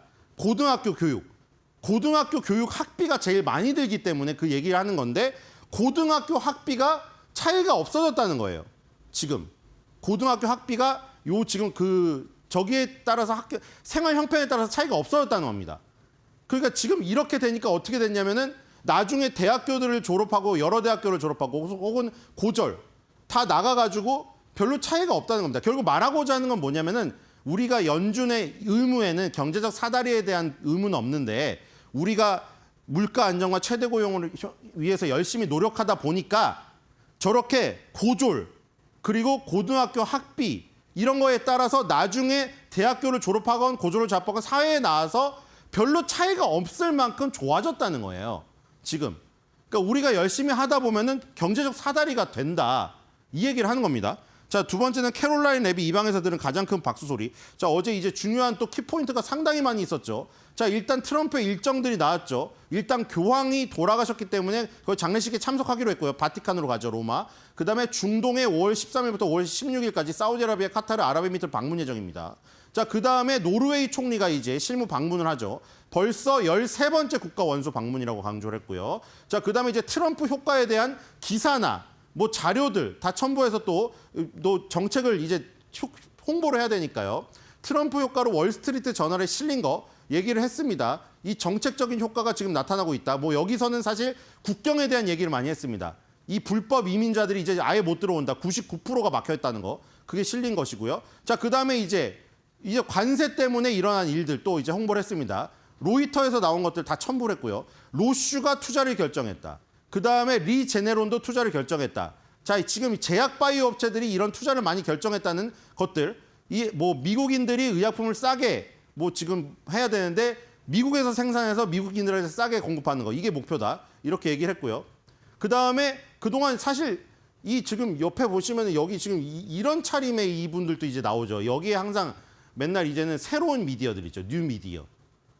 무슨 유튜브를 운영한다던가 틱톡을 운영한다던가 뭐 지금 팟캐스트를 운영하는 사람들을 모셔가지고 그렇죠. 이제 레거시 미디어 분들 말고도 한 명씩 이렇게 모셔서 얘기를 합니다. 근데 어쨌든 이 많은 사람들이 사실 날카롭게 굉장히 주고받고 이러지 않았습니까? 그래서 어저께 왜 지금 들은 박수 소리 중에 가장 크다고 했냐면 44년 동안 취재 기자로 지금 멜리사 영이라는 분이 여기서 활약을 하시다가 44년 만에 은퇴를 한다고 했더니 전부 다 박수를 치길래 캐롤라인 레빗 대변인이 내가 이 방에 온 뒤로 가장 큰 박수 소리다 하면서 다 좌중들이 웃었습니다. 자, 이런 약간 부드러운 분위기로 전환하는 것들이 날카롭게 이어질 수밖에 없는 이 속에서 조금 부드러운 그 분위기를 하는 것 같아요. 자, 그 은퇴 생활을 즐기라고 했고요. 그다음에 34개국가 전체 무역팀 회의를 갖고 있다고 합니다. 그리고 트럼프 스피드라는 얘기를 많이 했어요. 트럼프 스피드로 하고 있으니 굉장히 빠른 스피드라는 거죠. 자, 그다음에 중국에 대한 얘기가 나왔습니다. 중국에 대해서 지금 하고 있느냐? 그랬더니 뭐 트럼프랑 방금 얘기를 하고 지금 바로 들어왔다. 벌써 100개국 이상에서 거래를 원하는 18개의 제안이 있었고 중국과 거래를 위한 무대를 미리 마련하고 있다는 겁니다. 공 얘기 또 나왔죠. 공이 중국에 가 있다고 했는데 지금은 또 그 시리즈를 이어서 공이 올바른 방향으로 움직이고 있답니다. 과연 이게 중국이 공을 던졌다는 얘기인지 그건 모르겠는데 일단 직접 대화를 나눴다는 의미는 아닌다고 했습니다. 직접 대화를 나눈 건 아니고. 자, 그다음에 지금 최근에 그 과자 업체들이 굉장히 지금 뭐 타격을 입고 있다는 얘기가 나오죠. 로버트 케네디가 지금 식용색소를 금지하는 법안을 발의한다고 합니다. 자, 그리고 이 또 나왔죠. 이제 연준에 패드의 독립성을 침해한다는 얘기가 있는데 어떻게 생각하냐. 연방준비제도의 독립성을 믿고 있다. 하지만 대통령은 말할 의무가 있다. 말할 저기가 있다. 말할 수 있다. 패드와 파월에 대해서 입장을 분명히 했다. 파월은 지금 정치적인 이름으로 움직이고 있다. 또 이 얘기가 있습니다. 패드에 대한 불만을 표현할 권리가 있다. 이자율이 낮아져야 된다. 그래야 돈을 싸게 빌리는데 왜 안 낮추느냐. 인플레이션은 아예 없는데. 지금 계속 얘기하고 있습니다. 저렴하게 돈을 빌릴 수 있게 빨리 만들어라. 그리고 케빈 해시드 뒤에 사람하고 패드에 대해서 얘기를 나눴는데 지금 계속 당파적 이유로 하고 있다. 파월은 나는 지금 이중 책무를 열심히 하기 위해서 원리 원칙에 따라서 하고 있다고 하는데 트럼프가 보는 눈은 틀립니다. 지금 당파적인 이유로. 뭐 어떤 당파를 얘기하는 건 모르겠습니다만 어쨌든 지금 정치적인 얘기를 하고 있습니다. 그다음에 달러에 대한 때 얘기했죠. 달러 가치가 지금 최근에 폭락을 하면서 걱정이 되는데 어떻게 생각하느냐 했더니 대통령은 세계의 기축동화로 아직도 유지되기를 원하고 있다. 자, 그다음에 마지막으로 지구의 날이라고 모두 축하한다고 하면서 트럼프가 트루스 소셜에 어제 올렸던 거 보여드렸죠. 태평양에 중국 쓰레기들 모여드는 거. 그 얘기를 했습니다. 쓰레기에 대한 진실을 지금 우리는 그 말을 해야 된다. 중국이 쓰레기를 다 버리고 있다는 것이죠. 자, 그다음에 이제 실적 발표가 완전 꽉꽉 찼는데요. 장전에 버라이즌, GE, 에어로스페이스, 뭐 다나허 이렇게 쭉 있었고요. 지금 장 끝나고 인투디버 서지컬하고 테슬라 이런 거 실적 발표 이제 곧 나오고 있습니다. SAP도 중요하죠. 지금 독일의 시가총액 1위 종목입니다. 이게 ADR로 상장되어 있는 거기 때문에 중요하고요. 자, 그다음에 로키드 마틴하고 에어로스페이스 오늘 보겠습니다. 로키드 마틴 지금 17.9 빌리언 달러로 플러스 4% 매출 증가했고요. 순이익은 플러스 11% 증가, 딜루이트 EPS 14% 증가, 그리고 영업이익도 17% 증가. 아주 좋군요. 47, 뭐 F-47을 지금 사실은 보잉에 뺏겨서 로키드 마틴은 좀 위기다 했는데 실적 좋아요, 지금. 자, 그렇죠? 항공 분야 플러스 3%, 미사일 분야가 많이 발전했습니다. 플러스 13%, 헬리콥터 포함한 로터리 부분이 6%, 공간 스페이스 우주 같은 경우에는 마이너스 2% 났습니다. 아주 골고루 지금 되어 있는데 결국에 항공이랑 미사일 그리고 로터리 이 부분이 거의 대부분이죠. 70% 이상이기 때문에 이 부분에서 하드캐리를 했다 보시면 될 것 같고요. 그다음에 이 실적이 좋은 것도 어닝 서프라이즈여야겠죠. 일단 매출이 어닝 서프라이즈 나왔습니다. 17.78 빌리언이 예상이었는데 17.96 빌리언 나왔고요. 어닝도 서프라이즈입니다. 6.34달러 예상이었는데 7.28달러 나왔습니다. 다 서프라이즈였어요. 로키드 마틴 실적 좋았고, 자, 일단 이 지금 고점 추세선 넘어서는 모습 보이고 있죠. 자, 주봉에서는 이 50주선을 돌파를 시켜야지 이제 조금 그 다시 상승에 복귀를 하는 모습이고요. 자, 월봉으로 보면은 장기적으로 저점 매수 타이밍이죠. 자, 50개월선에서 항상 지지가 되었잖아요. 지금도 50개월선이죠. 장기적으로 봤을 때 2013년부터 무려 12년짜리입니다. 12년 동안 50개월선 깬 적이 없어요. 그렇죠? 저가 매수 타이밍이죠. 기술적으로 보기에는. GE 에어로스페이스입니다. 11% 증가해서 9.9 빌리언 달러. 그다음에 지금 이익은 13% 증가해서 2.2 빌리언 달러. 주당 순이익도 플러스 16% 증가했고요. 그리고 이 일회성 비용을 제거해 주자 무려 플러스 60%가 나왔습니다. 엄청난 실적이 나왔죠. 상업용 엔진도 만들고 방산 부분도 있습니다. 상업용 엔진이 70% 더 많죠. 이 지금 회사 같은 경우에는. 자, 이 회사도 지금 어닝 서프라이즈 보겠습니다. 일단 매출은 잘 나왔는데 어닝 서프라이즈는 아니었습니다. 쇼크 서프라이즈죠. 9.05가 예상됐는데 9 빌리언 달러가 나와서 조금 낮게 나왔고요. 야, 영업이익은 굉장히 순이익은 좋게 나왔습니다. 순이익은 주당 순이익이 1.27달러 예상됐는데 1.49달러로 16.96% 4분기 연속 서프라이즈 나왔습니다. 자, 이것도 실적이 좋죠. 지금 방산 항공 쪽이 실적이 상당히 좋습니다. 자, 지금 일단 저점 추세선 밑에서 올라와 있고 21선에서 부딪혔네요. 자, 주봉을 보겠습니다. 50주선에 지금 다 있는 모습인데 50주선이 지금 2023년 이전에 바로 올라온 뒤에 아직까지 깨진 적이 없죠. 이때 한번 깨졌네요. 몇 주 전에. 자, 월봉을 보겠습니다. 오, 엄청난 시세죠. 2022년에 이게 60달러 수준이었는데 200달러까지 그냥 바로 직행했습니다. 자, 지금 보시면은 내려오고 있지만 내려온 저점이 어디입니까? 2016년, 17년의 고점. 그렇죠? 여기죠. 여기서 지금 지지가 되고 있는 것이고 20개월 선도 따라오고 있는 곳이죠. 장기적으로 봤을 때 이것도 기술적인 아주 지지선이 많은 부분에 지금 도달되고 있음을 볼 수가 있습니다. 자, 오늘 로키드 마틴 GE 에어로스페이스 실적 살짝 봤고요. 다음에 이제 끝나고 나서도 지금 중요한 거 많죠. 지금 인투디브 서지컬 이런 것도 나옵니다. 보시면 될 것 같고요. 한 줄 매드평입니다. 아까 지구의 날을 축하하는 캐롤라인 레빗 대변인의 성명을 제가 알려드렸는데 거기에 관련돼서 만들어봤습니다. 지구의 날은 단 하루지만 중국, 미국에게 남은 것은 지구전의 나날들.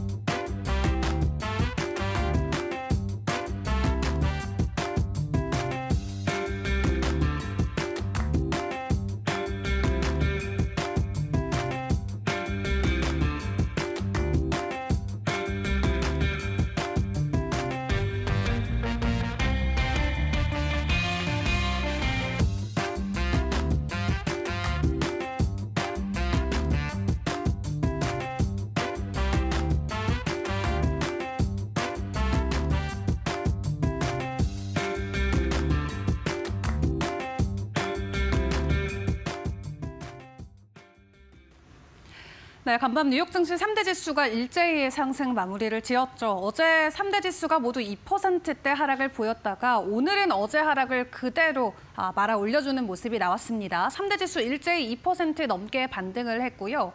일단 무역 전쟁 완화 기대감과 함께 3대 지수의 상승폭이 나왔는데 빅테크 종목들의 가격 반등이 그 안에서도 굉장히 반가웠습니다. 테슬라 시간 외에서 실적 발표를 하면서 일단 기대감으로 장중에 반등 흐름을 먼저 보여줬고요.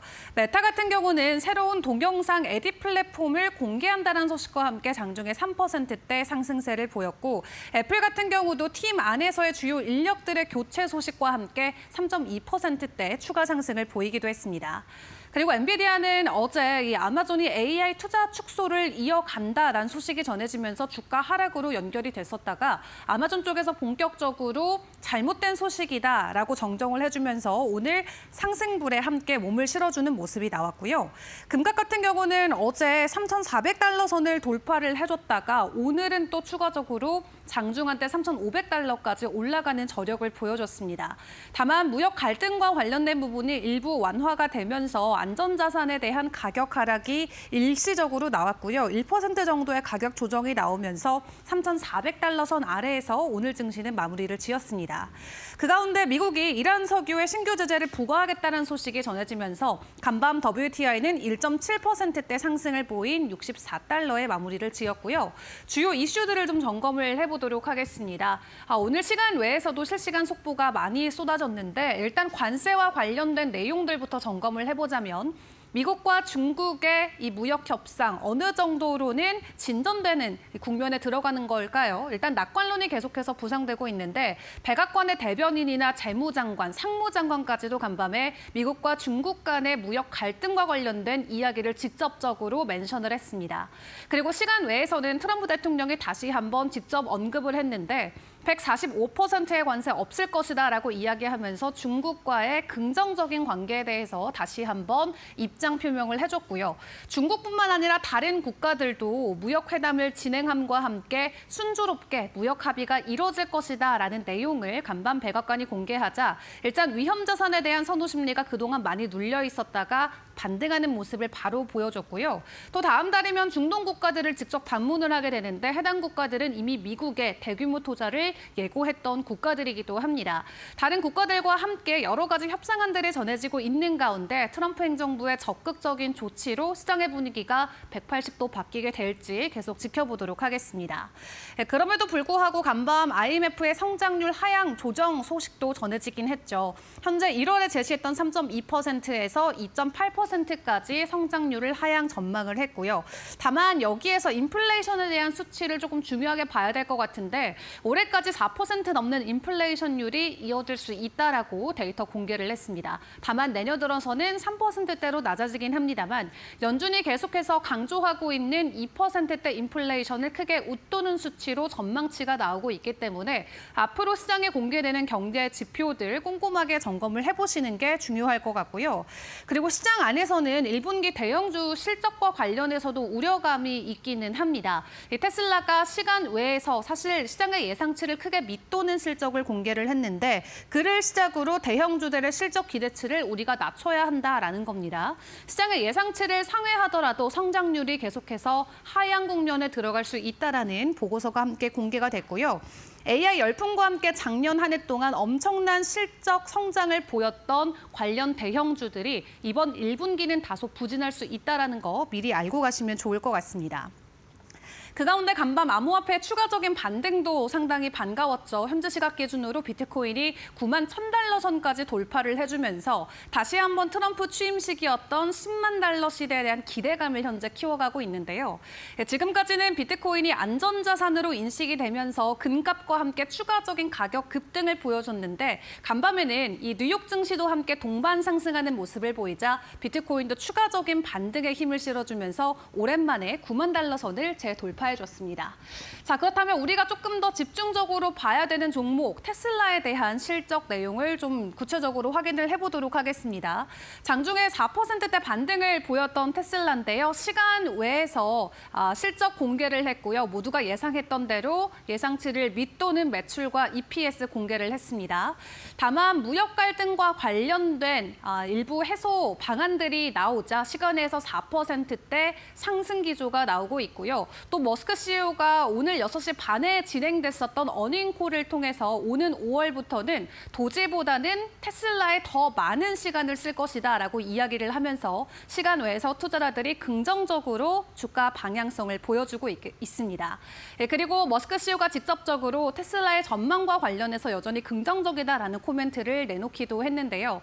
일단 모두가 크게 우려했던 정치 이슈가 이제 일단락이 될 수 있는 건지 오로지 테슬라에만 집중을 해주는 건지 좀 기대감을 키워봐도 좋을 것 같습니다. 또 옵티머스와 관련해서도 상당한 자신감을 보여주기도 했는데요. 현재 시간 외에서의 주가 반등, 오늘 개장 상황까지 이어질 수 있을지 지켜보도록 하겠습니다. 자, 그렇다면 주요 일정들도 마지막으로 함께 정리를 해볼까요? 일단 오늘 연준의 베이지북 공개가 됩니다. 파월 의장이 꼭 챙겨보는 보고서 중 하나죠. 연준의 베이지북 공개와 함께 시장 안에서의 방향성 다시 한번 확인을 해봐야 될 것 같은데 트럼프 대통령이 오늘 오전 시간 기준으로 파월 의장 해임하지 않겠다라고 재차 말을 번복하는 모습을 보였습니다. 때문에 오늘 파월 의장과 또 새로운 공개석상에 서게 되는 굴스비 총재 또 윌러 이사의 연설에도 좀 집중을 해보시는 게 중요할 것 같고요. 빅테크 실적으로는 오늘 메타가 실적을 발표하게 됩니다. 오늘 동영상 플랫폼 에디츠를 공개하면서 시장 안에서의 기대감을 일단 키워가긴 했는데 1분기에 대한 실적의 기대감 충족을 시켜줄 수 있을지 일단 기다려보겠습니다. 그 외 주요 일정들도 일단 정리를 해놨는데요. 이제 4월 마지막 주를 달려가고 있는데 실적 발표와 함께 여러 가지 변수들이 여전히 시장에는 존재하고 있는 상황입니다. 긍정적으로 주가 반응이 나오고 있긴 했는데 그렇다면 이런 부분들 오늘 국내 증시에 적용하면은 우리가 어떤 부분에 좀 초점을 맞추는 게 좋을까요? 해당 부분은 김수영 캐스터와 확인해 보겠습니다.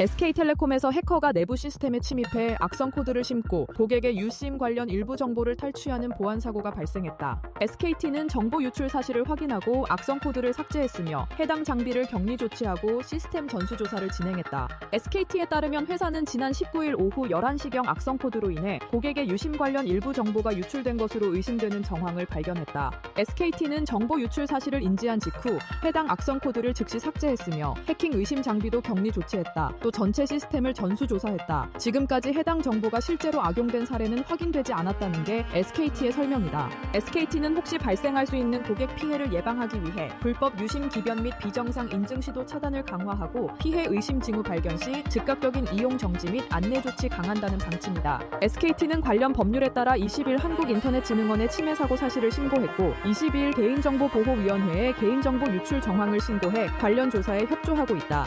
앞으로 이와 같은 일이 재발하지 않도록 보안 체계를 더욱 강화하고 고객 정보 보호 방안 마련에도 최선을 다하겠다며 심려를 끼쳐 진심으로 사과드린다고 밝혔다.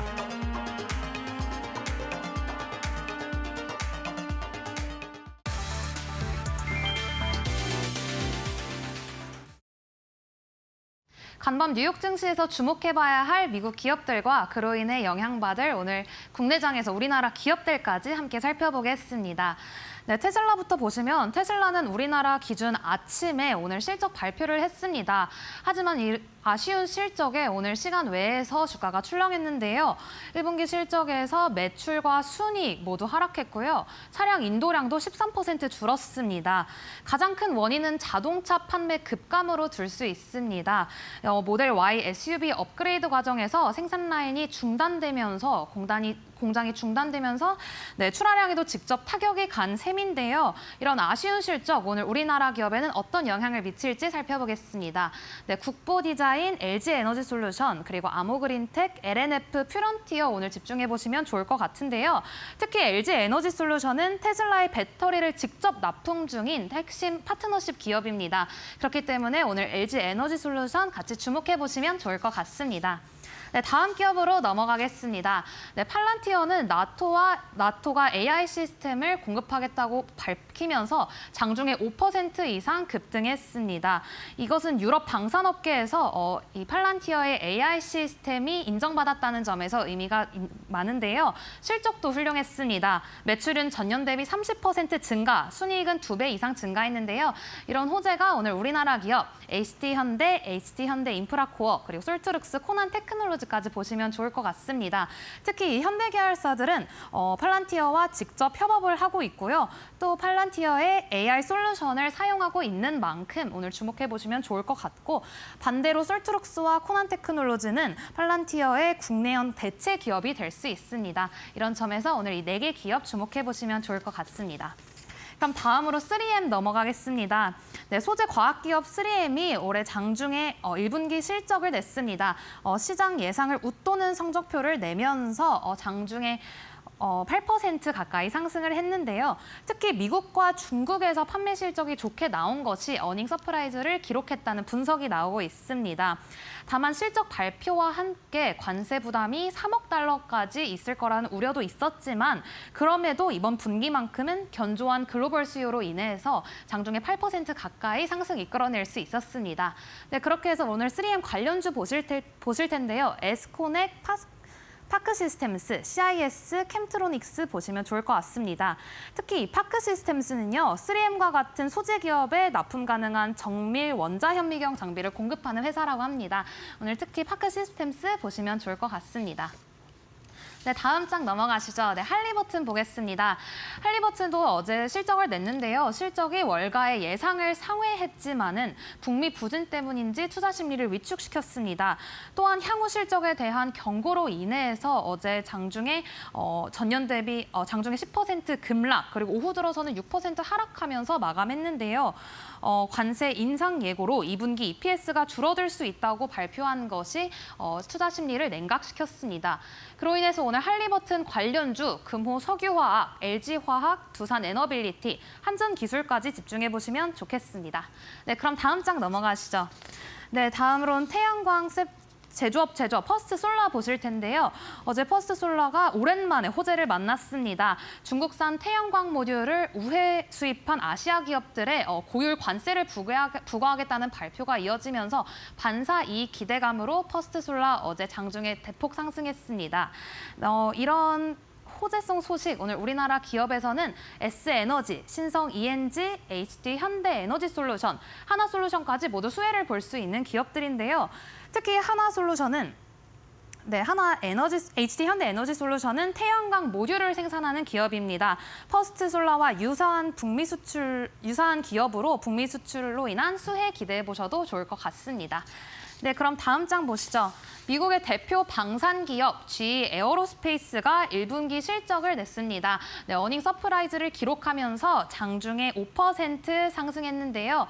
특히 이 제트 엔진을 만드는 기업입니다. 제트 엔진에 대한 수요 기대감이 커지면서 1분기 매출과 주당 순이익 모두 월가의 예상치를 상회했습니다.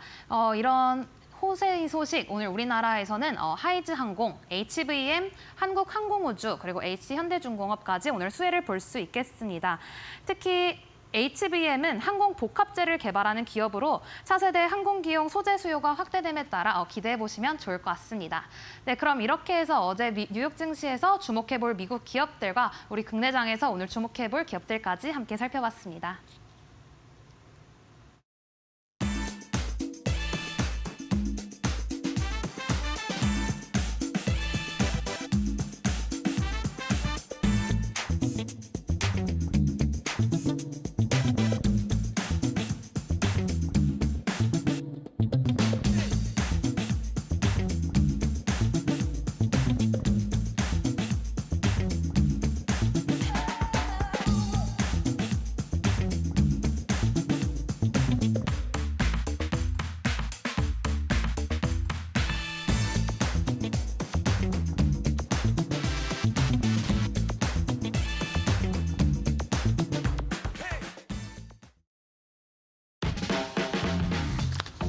네, 여러분 안녕하십니까. 4월 23일 수요일입니다. 이데일리 신문에 어떤 내용들인지 브리핑 시작하겠습니다.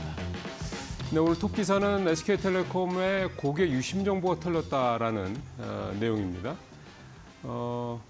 사실 언뜻 이해가 안 가죠. SK텔레콤 같은 이런 대형 IT 회사가 해킹을 당했다라는 건 사실은 어떻게 되는 게 무슨 얘기지? 마치 생선 가게가 고양이한테 생선을 이렇게 도둑 맞은 거랑 마찬가지 정도의 되게 이건 불명예스러운 일이라고 볼 수가 있겠습니다.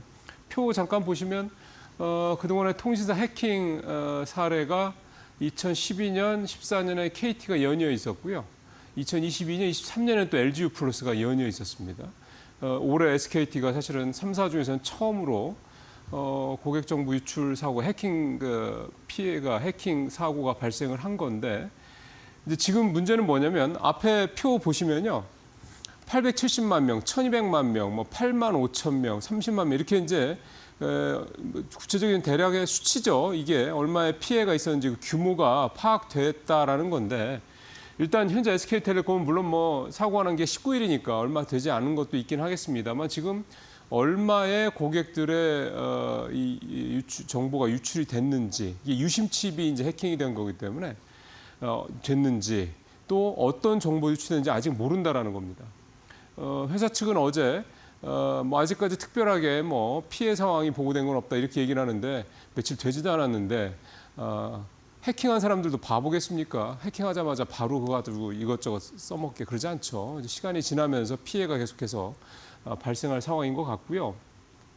가장 우려되는 거는 이제 유심 정보가 털렸기 때문에 뭐 제목에도 나옵니다만 복제폰 이런 거 같은 거를 좀 만들 수도 있다라는 거. 그렇게 되면은 뭐 복제폰, 대포폰 이런 게 만들어지면은 그거 가지고 쓰는 사람들이 좋은 데 쓰는 사람들 별로 없지 않습니까? 대부분 부정적인 쪽에 범죄라든가 이런 쪽에 악용을 할 경우가 많기 때문에 자칫하면은 내 정보가 어떤 범죄에 이용될 수 있다라는 점에서 지금 뭐 내가 피해를 입었는지 내 정보 유출됐는지 SK텔레콤 이제 고객분들 아마 다들 굉장히 좀 불편한 마음들이실 텐데 회사 측에서는 빨리 이 문제에 대해서 어느 정도 유출이 됐고 누가 어떤 사람들의 정보 유출됐는지 이런 부분들에 대해서 구체적 정보를 빨리 파악을 해서 해당 고객들한테 공지를 해서 더 많은 피해가 발생하지 않도록 사전에 좀 차단을 좀 해야 될 것 같습니다. 두 번째 얘기 가보죠. IMF 얘기인데요. 불확실성이 더 커졌다 제목으로 IMF 2달 만에 한국 성장률 1%로 반토막이 났다. 예상을 사실은 안 했던 건 아닌데 우리나라 성장률이 더 떨어질 거라는 거예요. 왜냐하면 한국은행도 지난번에 1.5% 성장률 전망치 이제 낮추면서 관세 이 어떤 리스크가 더 확장이 되고 확대가 될 경우 또 장기화될 경우에는 0%대 성장에 대한 부분도 전혀 배제할 수 없다. 이런 얘기를 좀 했었기 때문에요. 결국 이제 그런 어떤 수준으로 하나하나 좀 가고 있다고 봐야 될 것 같습니다.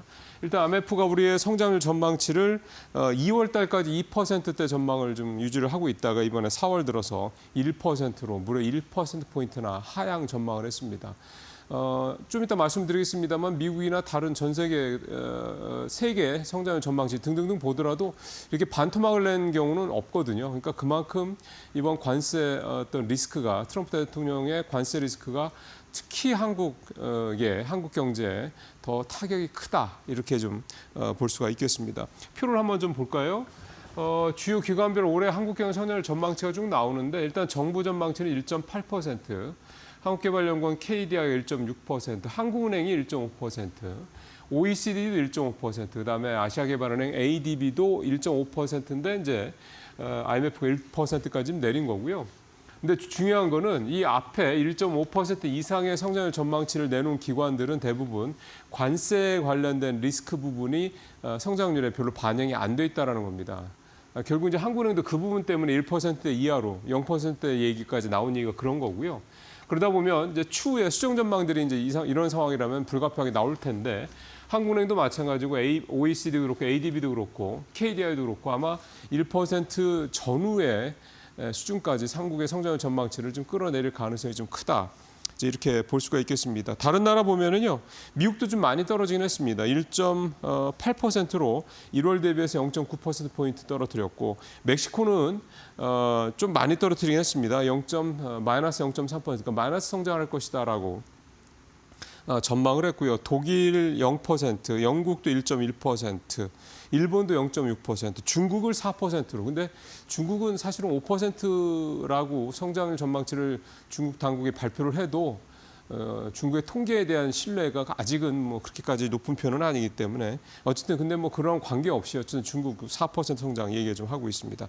다만 이제 앞서 시그널에서도 얘기가 나왔겠습니다만 스콧 베센트 장관의 언급도 그렇고 조금 전에 속보로 나온 걸 보면 트럼프 대통령이 중국에 대한 관세 지금 145% 부과하고 있지 않습니까? 이거를 대폭 낮추겠다, 낮출 의향이 있다라는 얘기도 했고 중국에 대해서 그렇게까지 강경하게 갈 생각은 아니다. 뭐 이런 얘기도 했고 또 파월 의장을 자를 생각은 아니다. 뭐 자를 생각은 없다. 뭐 금리 인한 했으면 좋겠는데 자를 생각 없다. 뭐 등등등 갑자기 굉장히 유화적인 발언들을 조금 전에 장 마감에 한 내용들이 지금 계속해서 나오고 있거든요. 그런 점들을 감안한다 그러면 분위기에 뭔가 변화가 있을 수도 있다. 이렇게 얘기를 좀 해볼 수가 있겠습니다. 세 번째 얘기 이제 트럼프 얘기인데요. 트럼프 대통령의 여파가 크죠. 앞서 성장률 이렇게 뚝 떨어졌다라는 말씀도 드렸습니다만 시가총액, 우리 주식시장의 시가총액에도 아주 지대한 영향을 미치고 있습니다. 표 한번 볼까요? 네, 코스피 시가총액 상위주 순위 변화입니다. 상승 쪽부터 보시죠. 한화 에어로스페이스 11위였었는데요. 6위까지 떨어졌습니다. 이게 불과 최근 한 달 정도 채 안 되는 거죠. 불과 한 3주 정도 사이에 이런 일이 좀 벌어지고 있는 겁니다. HD현대중공업도 한 단계 올라섰고 한화 쪽이 좀 많이 올랐죠. 14위까지 3단계. 크래프톤도 20위권에서 10위권으로 좀 진입을 하는 그런 모습을 보였습니다. 크래프톤 같은 경우는 관세 무풍지대 뭐 이런 부분도 있겠고요. 인도 쪽에서 굉장히 성과가 좀 잘 나오고 있다는 점이 반영이 좀 됐고요. 자, 하락 보시죠. 기아, 현대모비스, 포스코홀딩스, LG화학 딱 보이죠? 2차 전지, 자동차. 실제로 지금 주가도 많이 떨어지고 있고 현재도 별로 이렇게 주가가 오를 것처럼 기대가 잘 안 되는 특히 이제 자동차, 현대차나 뭐 기아, 뭐 현대모비스 이런데 현대 자동차 계열 쪽들은 뭐 지금 관세 리스크에 가장 큰 생채기를 입은 업종이다 보니까 이렇게 시가총액 순위도 뚝뚝 떨어지는 그런 모습들이 좀 보였습니다. 중요한 거는 이제 이런 게 앞으로도 어떻게 될 거냐라는 건데 자동차나 2차 전지가 현재 상황으로 봤을 때 관세 부분이 어느 정도 좀 둔화된다고 하더라도 과연 대단히 좋아질 것이냐, 과연 볼 수 있을까 싶은 생각이 물론 듭니다. 자동차 같은 경우는 일단 미국에 좀 많이 들어가 있다는 점을 감안을 하더라도 일단 전기차 부분, 그러니까 부가가치가 높은 쪽의 비중이 좀 넘어가야 되는데 그런 부분에 대한 게 아직은 좀 약하죠. 2차 전지도 마찬가지입니다. 전기차에 대한 이 캐즘 문제 여전히 좀 남아있는 상황에서 현재로서는 두 업종이 딱히 뭐 관세 문제가 조금 수그러들더라도 확 업황이 좋아진다라고 보기에는 좀 부담스러운 부분이 있습니다. 특히 관세 문제가 조금 둔화가 되면 이제는 이제 경기 침체에 대한 얘기가 또 더 부상할 가능성이 높기 때문에 이렇게 좀 봐야 될 것 같습니다. 마지막 얘기입니다. 삼양 웃고 농심 오뚜기 울산. 그러니까 삼양하고 이제 이 3사가 이제 라면 3사죠. 삼양식품은 여전히 잘 나가는데 농심과 오뚜기는 1분기 실적 컨센서스가 나왔는데 그렇게 썩 좋지는 않았습니다. 볼까요?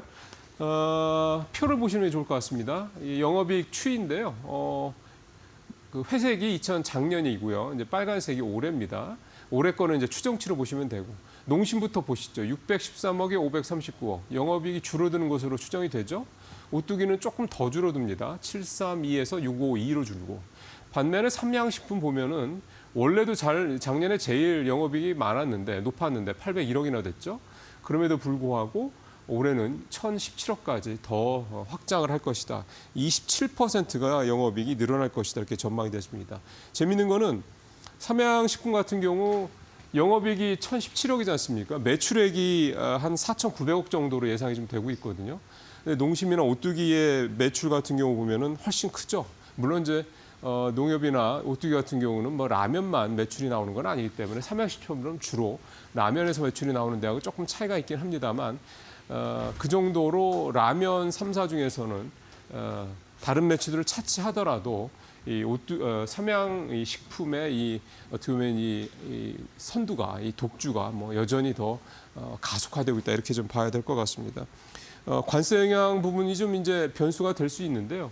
일단 농심 같은 경우는 미국의 공장이 여러 군데가 있습니다. 사실은 미국에서 파는 뭐 신라면이나 삼양식품의 라면들은 다 미국에서 생산한다 이렇게 보면 됩니다. 관세 영향이 없다고 봐도 되는 거죠. 근데 삼양식품은 현재 미국에서 판매되는 거에 미국 내 생산 비중이 22% 정도입니다. 그래서 만약에 관세, 지금 상호관세가 25%가 뭐 3개월 유예되긴 했는데 이게 만약에 유예해서 끝나지 않고 그냥 그대로 남는다면, 그러니까 25% 관세가 3개월 뒤에 그냥 그대로 진행이 된다고 한다고 그러면 쉽게 생각하면 삼양식품의 불닭볶음면이 국내에서 만드는 거, 그러니까 전체 미국에서 판매량의 뭐 한 80% 정도라고 치면요, 미국만 놓고 봤을 때 그거는 25% 가격이 올라갈 수밖에 없다라는 얘기가 좀 되는 거죠. 그러니까 그 사이에 뭐 삼양식품이 또 무슨 수를 내겠죠? 가만히 있겠습니까? 뻔히 그게 보이는데. 근데 어쨌든 이 관세 리스크가 지금 라면 3사 이제 2분기부터는 실적에 반영이 될 여지가 있다라는 점 감안하시면서 라면 3사도 한번 보시면 좋을 것 같습니다. 네, 오늘 여기서 마치겠습니다.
네, 마켓 비하인드로 이어가도록 하겠습니다. 이번 시간에는 김한진 이코노미스트 박사와 함께하도록 하겠습니다. 어서 오세요. 네, 안녕하세요.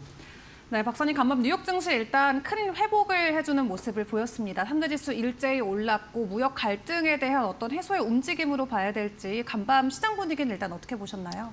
네, 시장이 지금 바라는 것은 뭐 당장 뭐 미중 합의라든지 또 관세 협상이 뭐 일거에 다 체결되는 것을 뭐 체결되면 좋지만 네. 그것을 바라는 것은 아니고 이런 프레임을 조금 미국 정부가 보여주기를 바랬는데 간밤에 이제 그게 두 가지가 나왔습니다. 첫 번째는 제이디 벤스 부통령이죠. 인도에서 인도와 협상을 하는 큰 틀을 합의하고 있다. 결정된 건 아니고 합의하기 위해서 프레임을 만들고 있다라는 것이고요. 아마도 미국은 인도 온라인 시장에 진출하기를 원하는 것 같고요. 뭐 여러 가지 또 군사적인 안보적인 협의도 있겠죠. 저희가 모르는. 그리고 스콧 베센트 재무장관이 지금 미국이 145% 중국에 대한 그리고 중국이 미국에 대한 125%의 관세가 지속 가능한 관세는 아니지 않느냐. 결국에는 뭐 미국과 중국은 서로 협의를 할 거다. 긴장이 완화될 거다. 디커플이 계속되지는 않을 거다. 이제 결별하지는 못할 거라는 거죠. 양국이.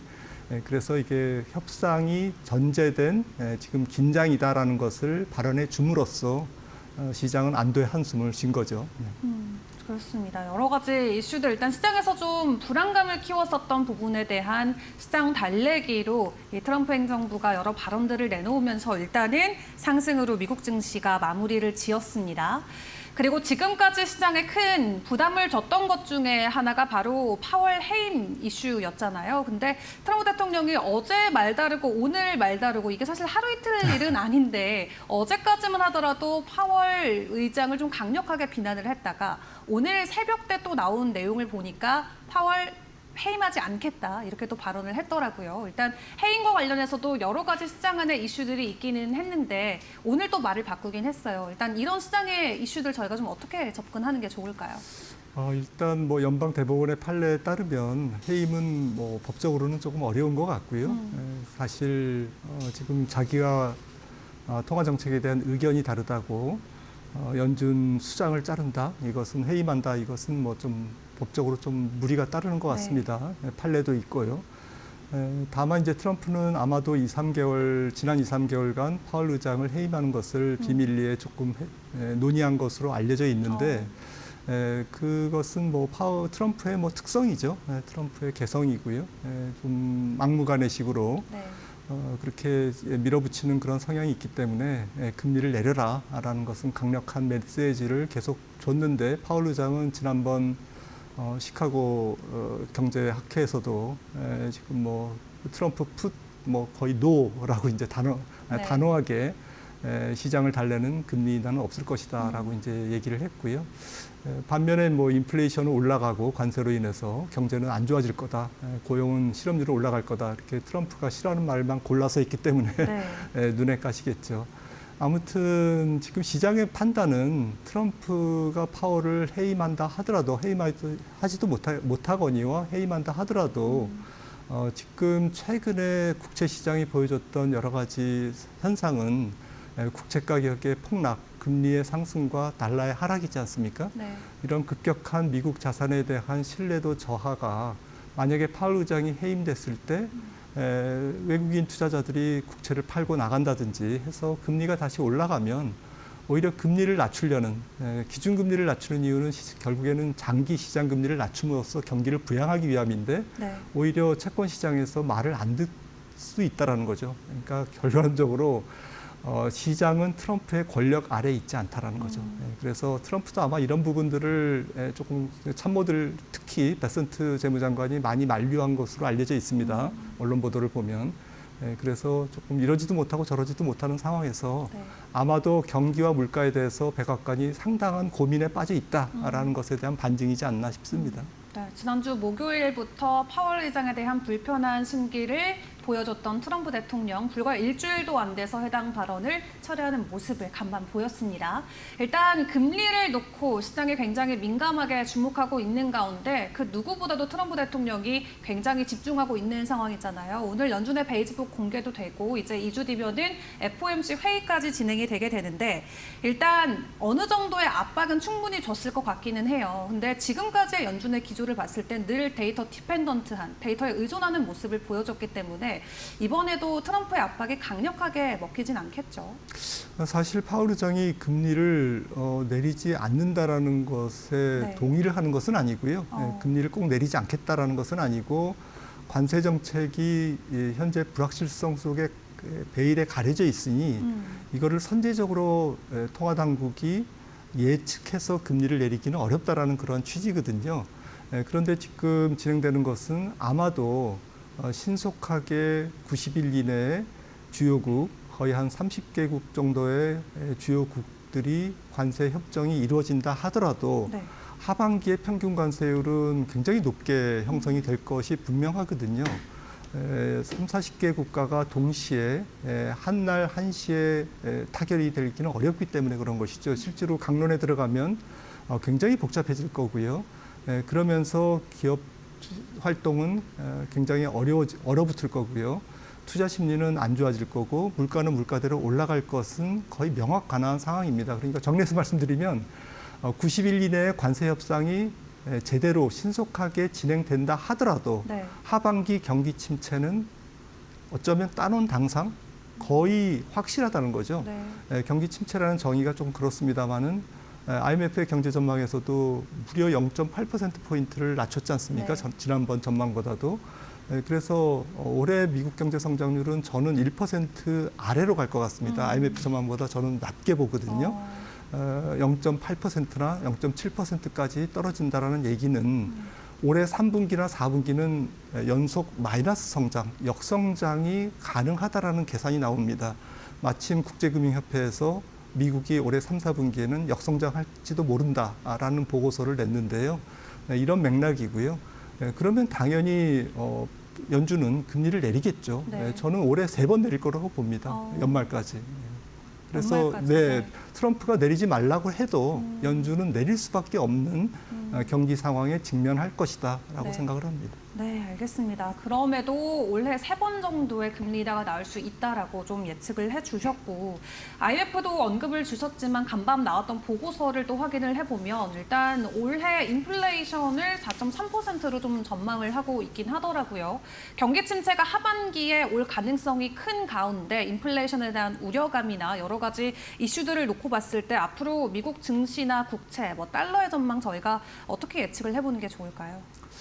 네, 최근에 진행되는 상황은 사뭇 좀 당황스러운 금리가 튀고 달러가 약하다. 네.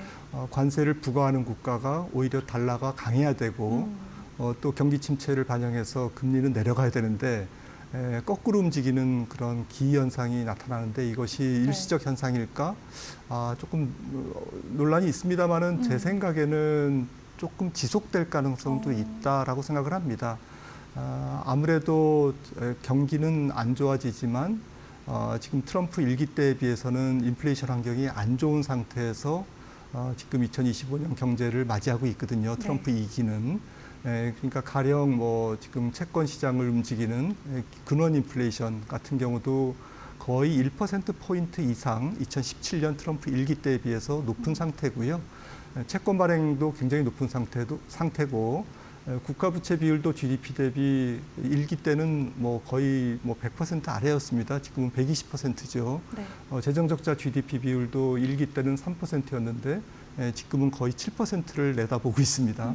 이런 상태로 그냥 관세가 없더라도 금리가 조금 올라갈 수 있는 여지가 있는데 가뜩이나 이제 관세가 지금 부각되다 보니까 그것이 물가 상승, 금리 상승 압박으로 이어지고 있고 그래서 좀 채권 투자자들이 채권 시장을 이탈하는 채권을 팔고 나가는 그러한 현상은 조금 앞으로도 지속될 가능성이 있다. 정리해서 말씀드리면 경제 성장률 둔화에 비해서는 금리는 잘 안 떨어질 거고요. 네.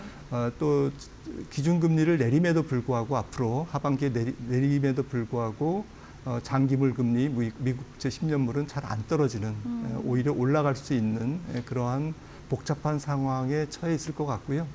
환율도 지금 뭐 급격한 추가 달러 약세를 예상하기에는 조금 무리가 있습니다만은 네. 그래도 달러 인덱스 기준으로 95에서 100 사이에 약보 압세, 지금 뭐 한 99니까요. 약보 압세가 하반기에도 당분간 지속될 것이다라고 생각을 합니다. 전체적으로 투자 환경이 굉장히 안 좋은 네. 그러한 환경에서 지금 투자자들이 고군분투해야 될 것 같습니다. 관세 이슈로 인해서 일단 하반기까지의 우려감 일단 계속 가져갈 수밖에 없는 상황에다 설명 주셨는데 오늘 뭐 트럼프 대통령도 그렇고 백악관에서도 재차 이야기를 했지만 지금 정말 상당히 많은 국가들과 함께 협상과 관련된 이야기를 나누고 있고 중국에 대한 관세도 뭐 145%지만 그렇게 높지 않을 것이다라고 대통령이 직접 언급을 했거든요. 만약 관세 이슈가 조금 완화되게 된다면 하반기에 대한 전망이 조금 바뀔 수도 있는 여지가 있을까요? 제 생각에는 현실적으로 앞서도 말씀드렸습니다만은 신속하게 진행된다 하더라도 90일 이내에 이제 네. 좀 뭐 주요 타결이 있을 것으로 시장은 기대하고 있는데 막상 강론에 들어가면 지금 인도에서 벌어지고 있는 JD 벤스 네. 부통령이 가서 이렇게 하는 것도 굉장히 조금 그 절차적인 그러한 난제가 있거든요. 협상이라는 게 상당히 복잡하지 않겠습니까?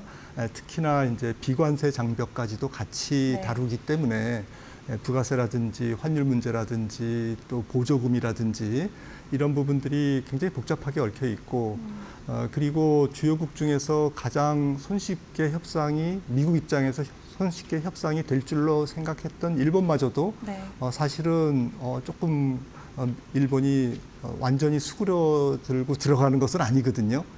이렇게 조금 미국 마음대로 과연 조금 탁탁 움직일 거냐. 특히 중국은 만만한 상대가 아니지 않습니까? 아마도 중국은 협상하는데 총체적으로 완전한 타결을 하는 데는 2, 3년 네. 걸릴 거다. 트럼프 기간 내내 협상이 될 거다라는 것이고요. 다만 이제 지금 3개월 이내에 혹은 뭐 6개월 이내에 우리가 기대하는 것은 프레임, 전체적인 이렇게 협상을 하겠다라는 원칙에 대한 합의가 있으면 시장은 조금 더 불확실성에서 자유로워지지 않을까라는 정도로 위안을 삼아야 될 것 같고요. 그래서 현실적으로 관세 불확실성은 지금이 피크다. 지금이 가장 어려운 불확실성에 지금 시장이 놓여 있다라고 봐도 무방하지만 현실적인 경제, 실물 경제는 하반기로 갈수록 분기가 연말로 갈수록 점점 더 나빠질 가능성이 있다라는 것이죠. 그래서 주식시장도 거기에 따라서 기대감은 불확실성은 조금 우호적으로 시장에 작용하겠지만 현실적인 실물 경제의 뒷받침, 실물 경제라는 게 결국엔 기업 실적 아니겠습니까? 기업 실적이 뒷받침되지 않음으로써 시장의 상승의 한계, 시장이 발목이 잡히는 그러한 현상이 예상되고 있습니다. 네, 간만 백악관이 빠르게 협상하고 있다라고 이야기를 꺼내면서 기대감을 한층 높이긴 했지만 생각보다 빠른 협상 수월하지 않을 수 있다 말씀 주셨고요. 수개월, 수년까지도 걸릴 수 있고 실제적으로 하반기 됐을 때 데이터 측면에서도 부진한 모습들이 더 많이 포착될 수 있다라고 언급 주셨습니다. 실제로 4월 이 첫 번째 주, 두 번째 주에 우리나라 대미 수출 내용을 보니까 이미 수출액이 감소하고 있는 것 같더라고요. 이런 우려감 저희가 조금 심각하게 받아들여야 될까요? 네, 우리나라 경제 성장률도 올해 1% 성장이 어려울 것 같고요. 지금 IMF가 2% 전망했다가 지금 4월 전망에서는 어제 1%로 조정을 했는데 거의 반을 깎았죠. 1% 성장을 해도 다행이다랄 정도로 하반기 우리나라 수출 환경은 일단 전 세계 교역이 굉장히 크게 위축되기 때문에 전 세계 경제가 동시에 위축되기 때문에 물동량이 줄어서 전체적인 우리나라 수출 환경이 어려운 점, 그리고 내수 소비는 가계부채가 꽉 차고 부동산 시장이 조금 그 조정 상태에 있기 때문에 전체적으로 그동안 토목 경제로 이어져 온 부추겨왔던 그러한 내수 소비가 가계부채로 인해서 소비 여력이 한계에 봉착하면서 전체적인 내수 소비가 얼어붙는 거기다가 기업 투자가 일단 가장 문제인데요. 기업 투자가 이러한 관세 협상 상태에서는 이 불확실한 상태에서는 기업 활동이 위축될 수밖에 없잖아요. 모든 것을 다 올스톱하는 그런 상태이기 때문에 전체적으로 하반기에 우리나라 내수 수출 공히 굉장히 어려운 상황으로 가고 있는 것 같습니다. 네. 계속해서 어려워질 수 있는 이 시장 상황에서 이제 가장 중요한 건 이번 주에 진행되는 우리나라와 미국의 협상이 될 것 같습니다. 또 일각에서는 우리나라가 너무 일찍 협상에 나서서 불리할 수도 있다라는 의견도 나오고 있는 가운데 박사님께서는 이번 협상 어디에 좀 초점을 맞추고 계실까요? 네, 우리나라는 미국과 협상할 수 있는 뭐 이렇게 레버리지 협상 도구가 그래도 많은 편입니다. 뭐 조선업도 있고 방위산업도 있고 또 엘래스카 LNG 개발도 있고 또 여러 가지 미국이 필요로 하는 좀 공공재 이런 부분도 전력기기라든지 또 SMR 뭐 소형 원자로라든지 이런 부분들이 또 반도체 이런 부분을 포함해서 미국의 공급망의 공백을 메울 수 있는 여러 가지 협상 수단이 있기 때문에 아마도 대외적으로 미국이 잘 포장해서 모범 사례로 만들려고 하는 그러한 의도가 굉장히 있을 것 같고요. 한국도 우리나라도 어쨌거나 조금 트럼프라는 강적을 만나서 어느 정도는 뭐 줄 건 주고 잃을 건 잃어야 되는 이제 그런 상황에서 전체적으로 전 세계 중에 협상은 조금 뭐 미국 입장에서는 뭐 아름다운 협상이었다라는 결론을 이끌어내지 않을까라고 생각을 합니다. 하지만 그 협상 이면에는 상당히 우리나라에 고통이 따르는 거죠. 또 설비 투자가 이전된다든지 우리나라의 산업이 공동화된다든지 또 인력이 유출된다든지 우리나라의 공장을 못 짓는 거니까요. 미국의 공장을 지음으로써 생기는 부작용 그리고 여러 가지 무역 외 요인에서 우리가 감당해야 되는 국부 유출 이런 것들이 많기 때문에 단기적으로는 조금 유리한 협상, 중장기적으로는 조금 뼈아픈 협상, 뭐 이렇게 될 가능성이 이런 그림으로 갈 가능성이 제가 볼 때는 더 높지 않을까라고 생각을 합니다. 네, 알겠습니다. 단기적으로 시장에서 긍정적으로 볼 수 있는 요소들은 충분히 있다 말씀을 주셨습니다. 워낙 우리나라가 미국에 제시할 수 있는 카드가 또 많이 있는 만큼 기대할 부분은 있지만 좀 장기적인 시각으로 봤을 때는 우리나라 안에서 유출되는 것들이 더 많기 때문에 또 부정적인 부분도 있을 수 있다 동시에 언급을 주셨는데요.